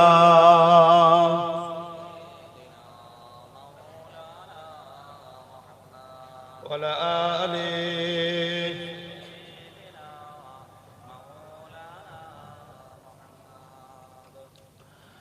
বারে বারে ভাবি একা বসে নিরালাই রে,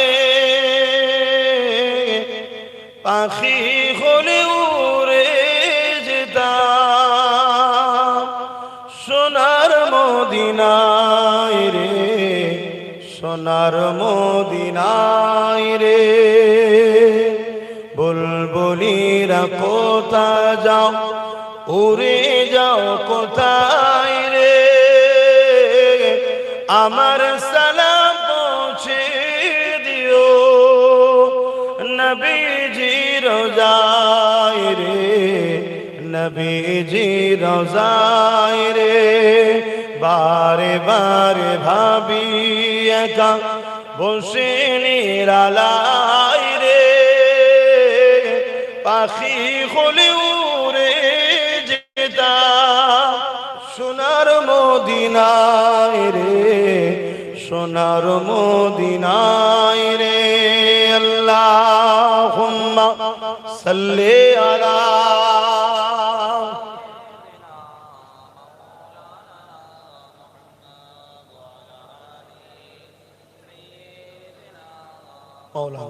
আমার আব্বা জানেরা আজান দিয়েছে, নামাজ পড়তে হবে, তার আগে সংক্ষেপে বলছি, খুব মন দিয়ে শোনে। ও মন দিয়ে শোনেন, একদিনে কত কথা বলবো, এজন্য আমার পেজগুলো ফলো করবেন, এইসব ফলো রাখবেন। এক এক জায়গায় এক একটা রকম বলা হয়, একদিনে কটা কথা বলবো বলেন না। আজকে পরিস্থিতিটাকে সামনে দেখতে হবে। তাহলে রাসূলুল্লাহ বললেন অন্যায় দেখলে হাত দিয়ে রোকো, যদি হাত দিয়ে রুখতে না পারে তাহলে মুখ দিয়ে প্রতিবাদ করতে হবে, যদি মুখ দিয়ে প্রতিবাদ করতে না পারে অন্তর থেকে ঘৃণা করে দূরে সরে যাও। আর তা না করে ওয়াকাবের দুশমন, দ্বীনের দুশমনকে তুমি সাপোর্ট করবে, রাসূল পাকের হাদিস অনুযায়ী তোমার মধ্যে ঈমান নেই। তাই এই কথাটা আমার জাতির কাছে পৌঁছানো দরকার আছে না? এটা হলো মুসলিম শরীফের হাদিস, মিশকাত শরীফের একটা হাদিস শোনেন। আল্লাহ নবী বললেন কোন জালিমকে, অত্যাচারীকে, বুঝেন তো জালিম অত্যাচারী, যে ওয়াকাবের দুশমন সে জালিম নয়, যে খুন খারাপি করে জালিম নয়, যে কোরআনের দুশমন সে জালিম নয়।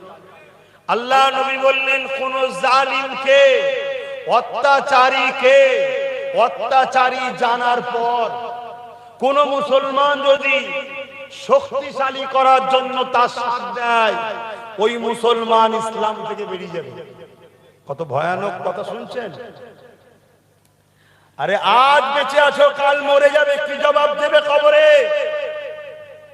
হো হুস করে কাজ করো আমার মায়েরা বোনেরা, 1000-1200 বিক্রি হওনি, তোমার বাচ্চার ভবিষ্যৎ কি? চাকরি আছে, পড়াশোনা আছে, 8000-এর উপরে স্কুল বন্দর, মদের দোকান শুধু খুলেই চলেছে, খুলেই চলেছে। আর যুবকরা 1500 টাকা গুটকা খাওয়ার পেয়ে যেন নেশাই পড়ে যাওনি, 1500 টাকা নিয়ে মোটরসাইকেলে রাস্তায় উঠেছে, পুলিশ বলছে 3000-এর ফাইন। শুনছেন তো? অতএব রাসূল বললেন কোন জালিমকে শক্তিশালী করার জন্য কোন মুসলমান যদি সাথ দেয়, ওই মুসলমান ইসলাম থেকে বেরিয়ে যাবে। আমি জানতে চাইছি কেন্দ্রের বিজেপি সরকার জালিম না জালিম নয়?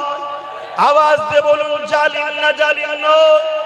রাজ্যের টিএমসি সরকার ওয়াকাবের দুশমন, কোরআনের দুশমন, এ জালিম না জালিম নয়? হাত তুলে সাক্ষী দেন জালিম না জালিম নয়? আপনার জানার পরেও যদি কেউ শক্তিশালী করার জন্য সাথ দেয়, ভোট দেয় কি জন্য? শক্তিশালী করার জন্য। তো সে মুসলমান ইসলামে থাকবে? কোন জাকাত থেকে মুক্তি যদি থাকে, আসো, কোন জাকাত থেকে মাওলানা যদি মনে করো যে এটা আব্বাস সিদ্দিকী হাদিসে নেই বলছে, আসো। কথা শুনছেন না শোনেন? আমার নবীর উম্মতদের ঈমানকে নষ্ট করা হচ্ছে। তোমরা খেয়াল করে দেখো, আল্লাহ ও রাসূল থেকে তোমাদেরকে সরাবার প্ল্যান চলছে। তার আরেকটা নমুনা বলে যাচ্ছি, দেশের সরকারের পাওয়ার নেই, ট্যাক্সের টাকায় ধর্মের স্থান করে, কিন্তু আমার রাজ্য সরকার আমাদেরও ট্যাক্সের টাকাতে দিঘাতে মন্দির করলো, আর সেইখানে প্রসাদ রেশনের মাধ্যম দিয়ে মুসলমানদেরকে খাইয়েছে না খাওয়াই? কোন মুসলমান প্রসাদ খেলে ঈমান থাকবে? হ্যাঁ, এটা অন্য ধর্মের ভক্তির জিনিস, আমি তাকে ছোট করছি না, তার বিষয়ে কোনো মন্তব্য করছি না। যেমন আমার কুরবানি আমার কাছে ভক্তি, এটা অমুসলিমের কাছে কি ভক্তি? তাহলে আমি যদি রেশনের মাধ্যম দিয়ে সব মুসলিমের বাড়ি পাড়ায় আমার কুরবানির পশু সিন্নি, তারা কি খুশি হবে? তা আমার ইসলামে যেটা খাওয়া, গায়রুল্লাহর সঙ্গে শরীক করা খাওয়া, ওই খাবার খেলে ঈমান চলে যাবে। এরা প্ল্যান মাফিক তোমার আমার ঈমানকে শেষ করতে চাইছে। কারণ কি? যাতে করে এরা যখন তোমাকে আমাকে মায়ানমারের মতো গণহত্যা করবে, তুমি আমি যাতে লড়তে না পারি। ঈমানেই তো লড়ি রে বাবা। তাই রাসূলুল্লাহর শেষ হাদিস বলে যাচ্ছি, আল্লাহ নবী বলছে আমার উম্মতেরা, বাবারা, তোমরা যদি কামিয়াবি চাও, তোমরা কুরাইশ বংশের বাচ্চার নেতৃত্ব মানবে। কোন বংশের? রাসূল বললেন কুরাইশ হলাম আমি, আমার বংশের বাচ্চাদের নেতৃত্ব তোমরা মানবে। আজকে বলো আপনারা খারাপ না নেন তো আমি জিজ্ঞেস করছি ওয়াকাফকে বাঁচাবার জন্য এবং এসআইয়ের নাম ডিলিট হয়ে গেছে, যাদের নথি আছে এবং 2002 এর লিঙ্ক আছে তাদের নাম যাদের ডিলিট হয়েছে, এদের উপরে জুলুম করেছে, এদেরকে বাঁচাবার জন্য আরো আনুষঙ্গিক বিষয় আব্বাস সিদ্দিকী যে লড়ছে, আমি কোরাইশ বংশের ছেলে হয়ে জানতে চাইছি আপনারা আমার সাথে এই লড়াইয়ে সাথ দিতে রাজি আছেন? হাত তুলে সাক্ষী দেবেন রাজি আছে? আমি কাউকে জোর করছি তাহলে এই লড়াইয়ে যদি সাথ দিতে চান, আমি যদি ডান দিক যেতে বলি আপনারা যাবেন না, তবেই তো সাথ দেওয়া হবে। আমি যদি বাঁ দিক যেতে বলি আপনারা যাবেন না, তবেই তো সাথ দেওয়া হবে। আমি দূরে কাছে সবাইকে মেসেজ দিচ্ছি, ওসিলা হিসাবে লড়াই করার জন্য লাঠি লাগে না? ওই লাঠিটা একটা ছিল 2021-এ, 2026-এ যেন অনেক কটা লাঠি পাই আমি। তাই নওশাদ ও তার সাথীদের সাথ আপনাদের দিতে হবে। কারা দেবেন হাত তুলে সাক্ষী দেন। ঠিক বলছেন? লম্বা করে হাত তোলেন। কেউ হাত তুলতে বাকি নেই তো? দেখেলেন কেউ বাকি আছে?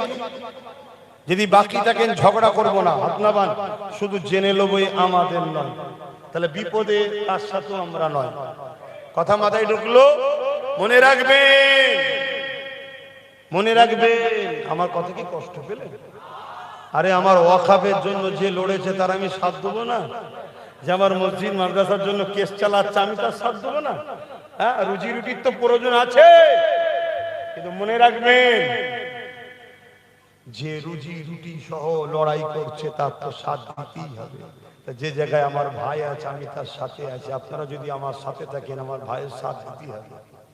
এই কথাটা বলে দিয়া কি অসুবিধা হলো? না হুজুর সব ঠিকই আছে, ডাইরেক্ট রাজনীতি করে ফেললেন। আচ্ছা বলুন তো, ইসলাম কি শুধু ধর্মনীতি আছে আর কিছু নেই? ইসলাম কমপ্লিট না আনকমপ্লিট? ইসলামের ধর্মনীতি ছাড়া অন্য কিছু নেই? জোরে বলবেন। আর যদি বলেন শুধু ধর্মনীতি তাহলে ইসলাম কমপ্লিট নয় তো? ইসলামই তো একমাত্র ধর্ম যেটাই সব কমপ্লিট আছে। জোরে বলুন সুবহানাল্লাহ। ধর্মনীতি, সমাজনীতি, পরিবার নীতি, রাষ্ট্রনীতি, রাজনীতি, এডুকেশন নীতি, মানব বন্ধন নীতি, বিজনেস নীতি, সব নীতি ইসলামে আছে না? না। ধর্মনীতি শিখাবে কে? ইসলামের দায়ী যারা আলেমরা, ওরাসাতুল আম্বিয়ারা, তাহলে ইসলামের ঘরের ছেলেকে রাজনীতি শিখাবে কে? বলবেন তো পকেট মার না? তাহলে আমরা শিখাবো না? তাহলে সবটাই তো শিখাতে হবে। এই জন্য বললাম কারো কষ্ট হলো আসেন সালামটা দেবো। ইয়া নবী,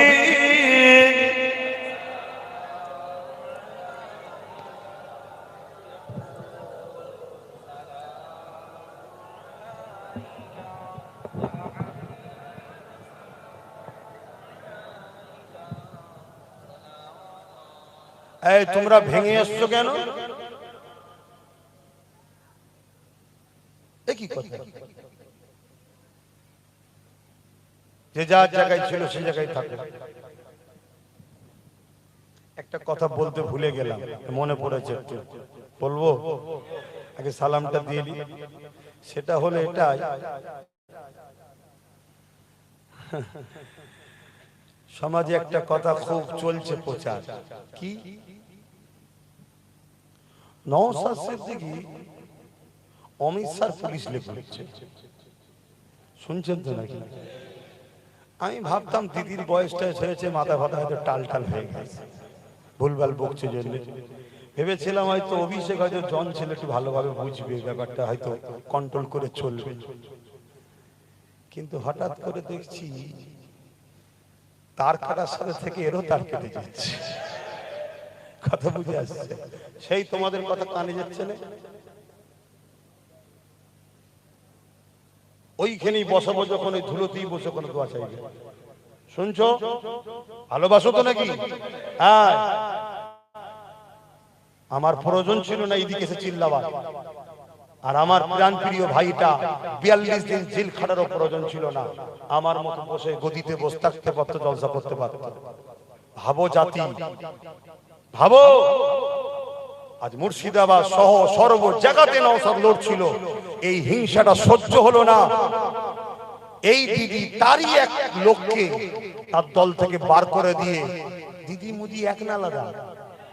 এই ঠিক করে বলেন, এটা ক টাকা আর এটা একই? এই দিকটা যদি দিদি হয়, এই দিকটা হলো মুদি। টাকার ইপিট আর উপিট দুজনে একই। তারই একটা লোককে বার করে দিল, বার করে দিয়ে দেখুন উত্তরবঙ্গে এমন ঘাটা ঘেটে দিল, না নওসাদের ওখানে এবারে যত কমই হোক 5-7টা বেরিয়ে যেত, দুর্বল করে দিল। দেখলেন, ঘর মে আগ লাগি হ্যায় ঘর কে চারাক সে। এই জাতকে সর্বসময় ক্ষতি করেছে জাতের গাদ্দাররা।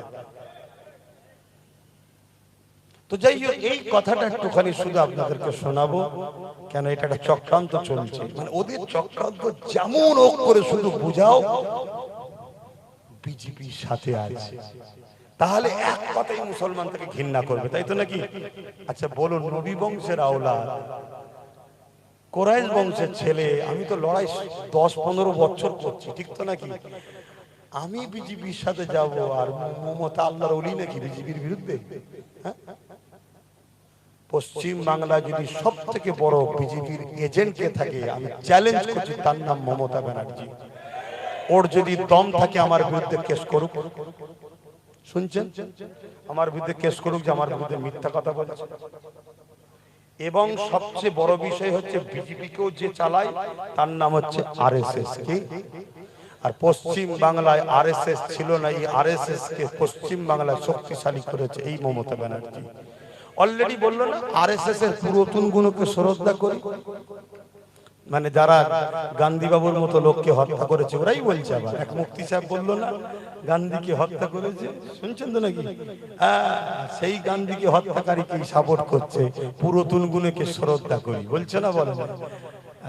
অতএব এই কথাটা বলে দোয়া করবো। আসুন একটু দাঁড়িয়ে যে উদ্দেশ্যে সালামটা দিয়ে নি। ইয়া নবী সালাম, ইয়া রাসূল, ইয়া হাবিব সালাম, সালাওয়াতুল্লাহ।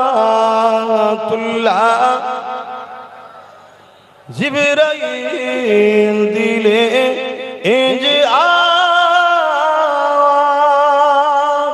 খুলে দাও আসমানের দুয়ার, এসেছে নবী ঈদের সরদার, করিতে আল্লাহ আরো দিদার।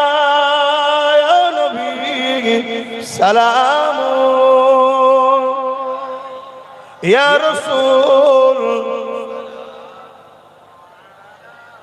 ইয়া হাবিব।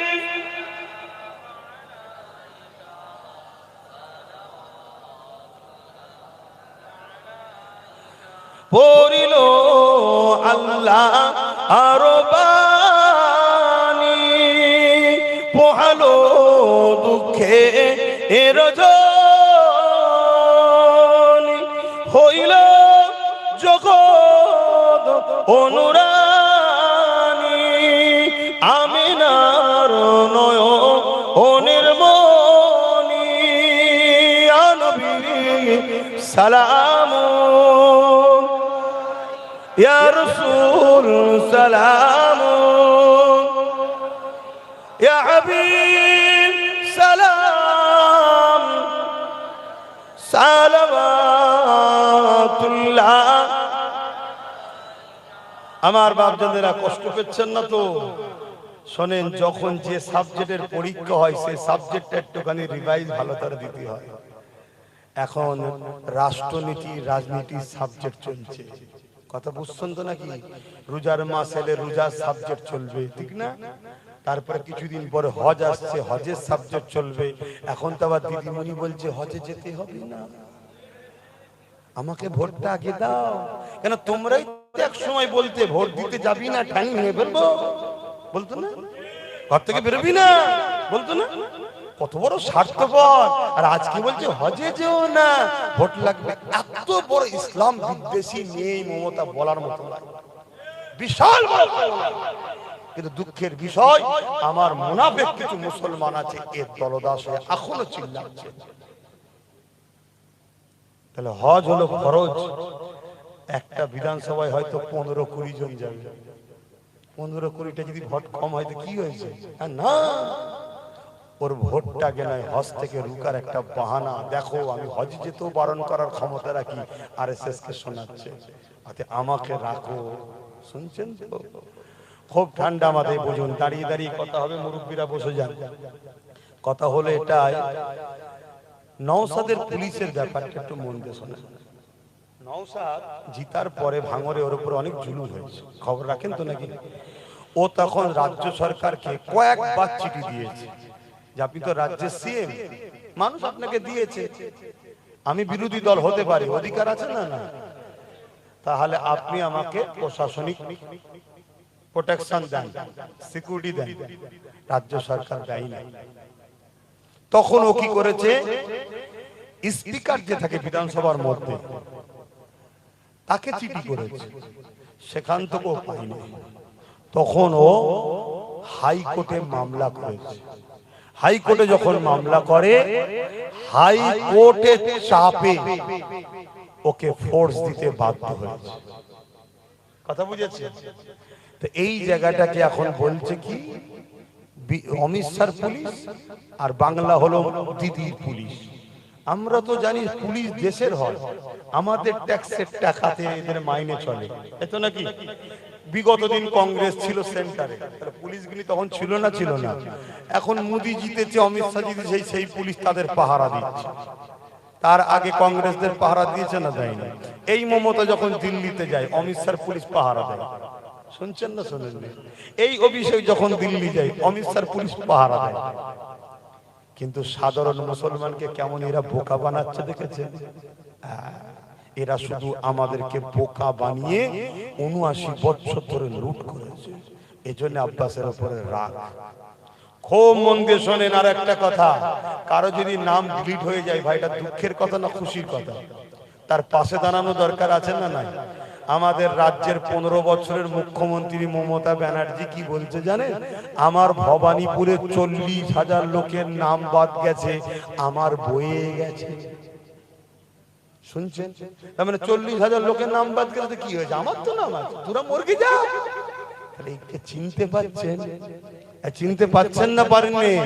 আর না, সেই মাথার কাছে একটাই ভয়, বিজেপি চলে আসবে। বিজেপি আসার জন্য যা করা সব করে বসে আছে, দেখছেন না? সুইচ টিপছে এক জায়গায়, বলছে পদ্ম ফুল উঠছে, তা তুমি রুখবে কি করে? হ্যাঁ, 21-এ বলেছিলাম কিছু তৈরি করে তৈরি করলি তো আজকে স্যারের নাম বাদ যেত। হ্যাঁ, খুব ভালো করে শোনো। তারপরে কি হচ্ছে, ভেতরে ঢুকে যে বসে আছে সেন্টার ফোর্স, ঢুকে পড়ছে না? পরে তারপরে তুমি বলছো রুখবো, 30,000 মুসলমান, 40,000 মুসলমান একটা বিধানসভায় নাম বাদ, তাহলে রুখবে কি করে? বেড়ে 2020-তে বলেছিলাম যে একটা দিন আসছে তোমাদের নাগরিকত্ব চলে যাবে। 2022-এ বলেছিলাম ভোটের লাইনে যাবি, দেখবি নাম নেই। আজকে মিলছে না? মেলে নেই। এগুলো দুঃখের সাথে বলছি। যদি মনে করো এরপরও আমার দেখা মতে যে যে জায়গায় নওশাদ দিয়েছে, সব কটা জায়গাতে এখন নম্বর 1-এ আমাদের চান্স আছে। কমসে কম যদি অনেক কটা তৈরি করতে পারো, যত বড়ই তুফান এসো, আরে বিনা পাওয়ারে, বিনা সিকিউরিটি আব্বাস সিদ্দিকী ঘরে, তাহলে আমি না দিদি, না মোদির, না অমিত শাহ, আমার কারো পুলিশ লাগে না। শুনছো তো নাকি? কিন্তু হাইকোর্ট নওশাদকে দিয়েছে, ওর গাড়ি ফাড়ি সব ভাঙচুর করে, জানেন তো? তাহলে সেই জায়গায় আপনাদেরকে বলবো, যদি আমার হাতে গোটা 10-15 লাঠি থাকে, লড়াইটা জোর হবে না? হবে না? এটা মাথায় থাকবে তো নাকি? যাক, আর কথা নাই, একটু দোয়া করবো। সকলে বসে, সকলে এক্ষুনি বসে, এক্ষুনি দোয়া করে দিচ্ছি। আর কিছু কথা বলার আছে? আসেন তওবা করি। বিসমিল্লাহির রহমানির রহিম। তোরা যাচ্ছিস কোথায়? বস, কোনি বস। আর না দাঁড়িয়ে থাক, ওখানে দাঁড়িয়ে থাক, দাঁড়িয়ে থাক, দোয়ালে বসতে অসুবিধা, দাঁড়িয়ে থাক। বিসমিল্লাহির রহমানির রহিম।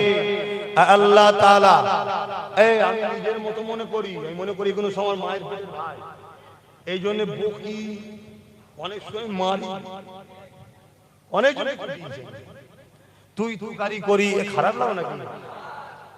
তোমাদের সাথে আমাদের ঈমানের সম্পর্ক খুনের থেকেও বেশি কাছে। শুনছো, তুমি ডুবছো, আমি হাত দিচ্ছি, যদি না ধরো তোমায় তুলবো কি করে ভাই? আজকে ওয়াকাফকে বাঁচাবার জন্য ছিল একটা কেস করেছে, কালকে যদি আরো কিছু হয় আর যদি আমাদের থাকে তবে তো কেস করবে, আর নাই কেস করবে কে? এজন্য বুঝাচ্ছি, খারাপ নিচ্ছ। আসো, বিসমিল্লাহির রহমানির রহিম। আল্লাহ তাআলা, আমি জানা অজানা, ইচ্ছা ও ইচ্ছা সকল গুনাহ হইতে তওবা করিতেছি। আস্তাগফিরুল্লাহ রাব্বি মিন কুল্লি যামবি ওয়া আতুবু ইলাইহি। আশহাদু আল্লা ইলাহা ইল্লাল্লাহু ওয়াহদাহু লা শারীকা লাহু ওয়া আশহাদু আন্না মুহাম্মাদান আবদুহু ওয়া রাসূলুহু। লা ইলাহা ইল্লাল্লাহ মুহাম্মাদুর রাসূলুল্লাহ সাল্লাল্লাহু আলাইহি ওয়াসাল্লাম। পাঁচ ওয়াক্ত নামাজ পড়বেন, একবার রোজা রাখবেন, বাপ মার খেদমত করবেন, হালাল খাবেন, হারাম থেকে দূরে থাকবেন, বড়দের সম্মান, ছোটদেরকে স্নেহ করবেন, দেশকে ভালোবাসুন, দেশটা ধ্বংস হয়ে যায়। বোঝাবার জন্য একটা কথা বলছি, এই যে মুরব্বী বাপ বসে আছে, আমি ওনার ছেলের বয়সী তো নাকি, উনি আমার চাচা তো নাকি, এই কথা বলে ধরুন ওনাকে কেউ বললো, জানো তোমাদের অমুক অমুকের সঙ্গে কথা বলছিল দেখেছি, শুনছেন? একটু খুলেই বলছি, অনেক রকম প্ল্যান চলছে ভাই। 5 লাখ টাকা মারলে না এখন ইমান আর থাকে না, এক কাপ চায়ে লোক বেঈমান হয়ে যাচ্ছে। আওসাদকে কত অফার দিয়েছে, কত জুলুম হয়ে যদি চলে যেত, আজকে মিনিস্টার পিছনে, আগে পিছনে হাজারো গাড়ি, টাকা পয়সা, আরাম আয়েশ, তোমরা গাদ্দারি করেছো, ওই জন্য ওকে জোর করে হারাবার প্ল্যান চলছে। কিন্তু ইনশাআল্লাহ পুরো দুনিয়া একদিকে থাকলো, আমার ঈমান বলছো জিতবে ইনশাআল্লাহ। আমি বলতে, ইনি আমার আব্বা সমতুল্য চাচা, ইনাকে এখন কেউ শুনিয়েছে তোমাদের অমুক কোন বিজেপির নেতার সঙ্গে কথা বলেছে দেখেছি। আচ্ছা, ইনি যদি সত্যি আমাকে ভালোবাসে, এসে কি বলবে, এই এদিকাই তোরা শুনলাম নাকি আমার কথা বলেছিস, খারাপ সত্য না মিথ্যা, এটা কিছু আলোচনার দরকার আছে তো নাকি?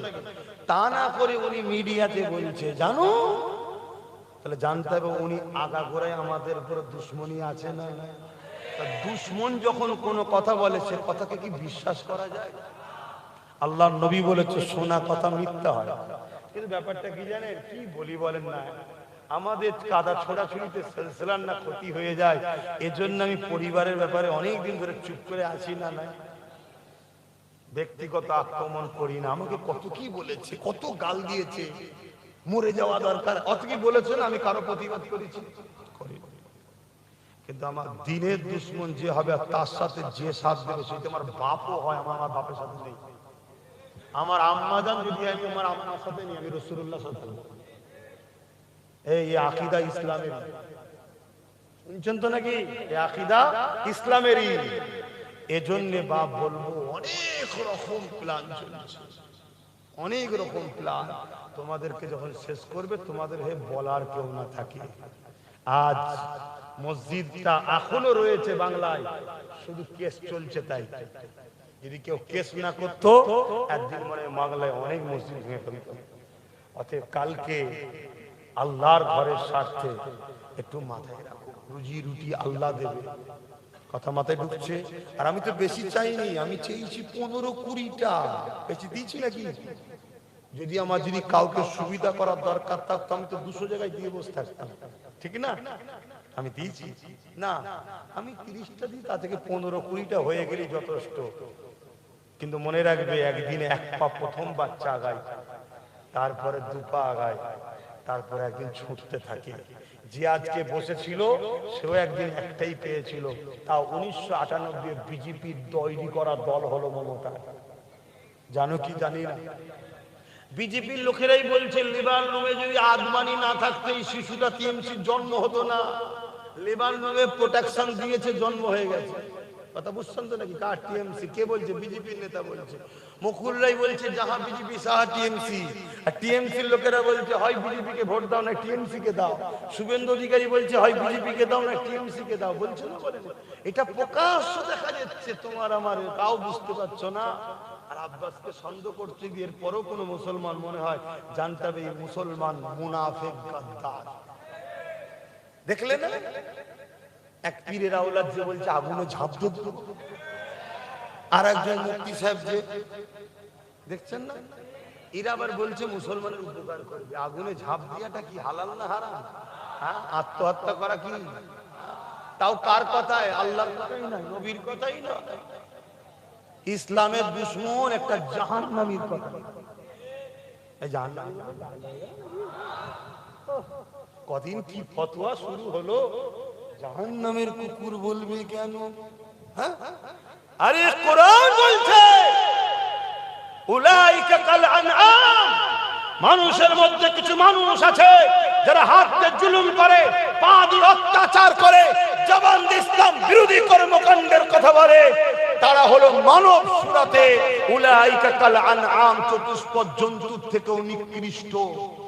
চতুষ্পদ জন্তুর নাই, সরি, উলাইকা কাল আনআম, চতুষ্পদ জন্তুর নাই বলেই আল্লাহ বলছে বল হুম আদাল, তার থেকেও খারাপ, কুকুর শোরের থেকেও খারাপ। আল্লাহ কে বলছে?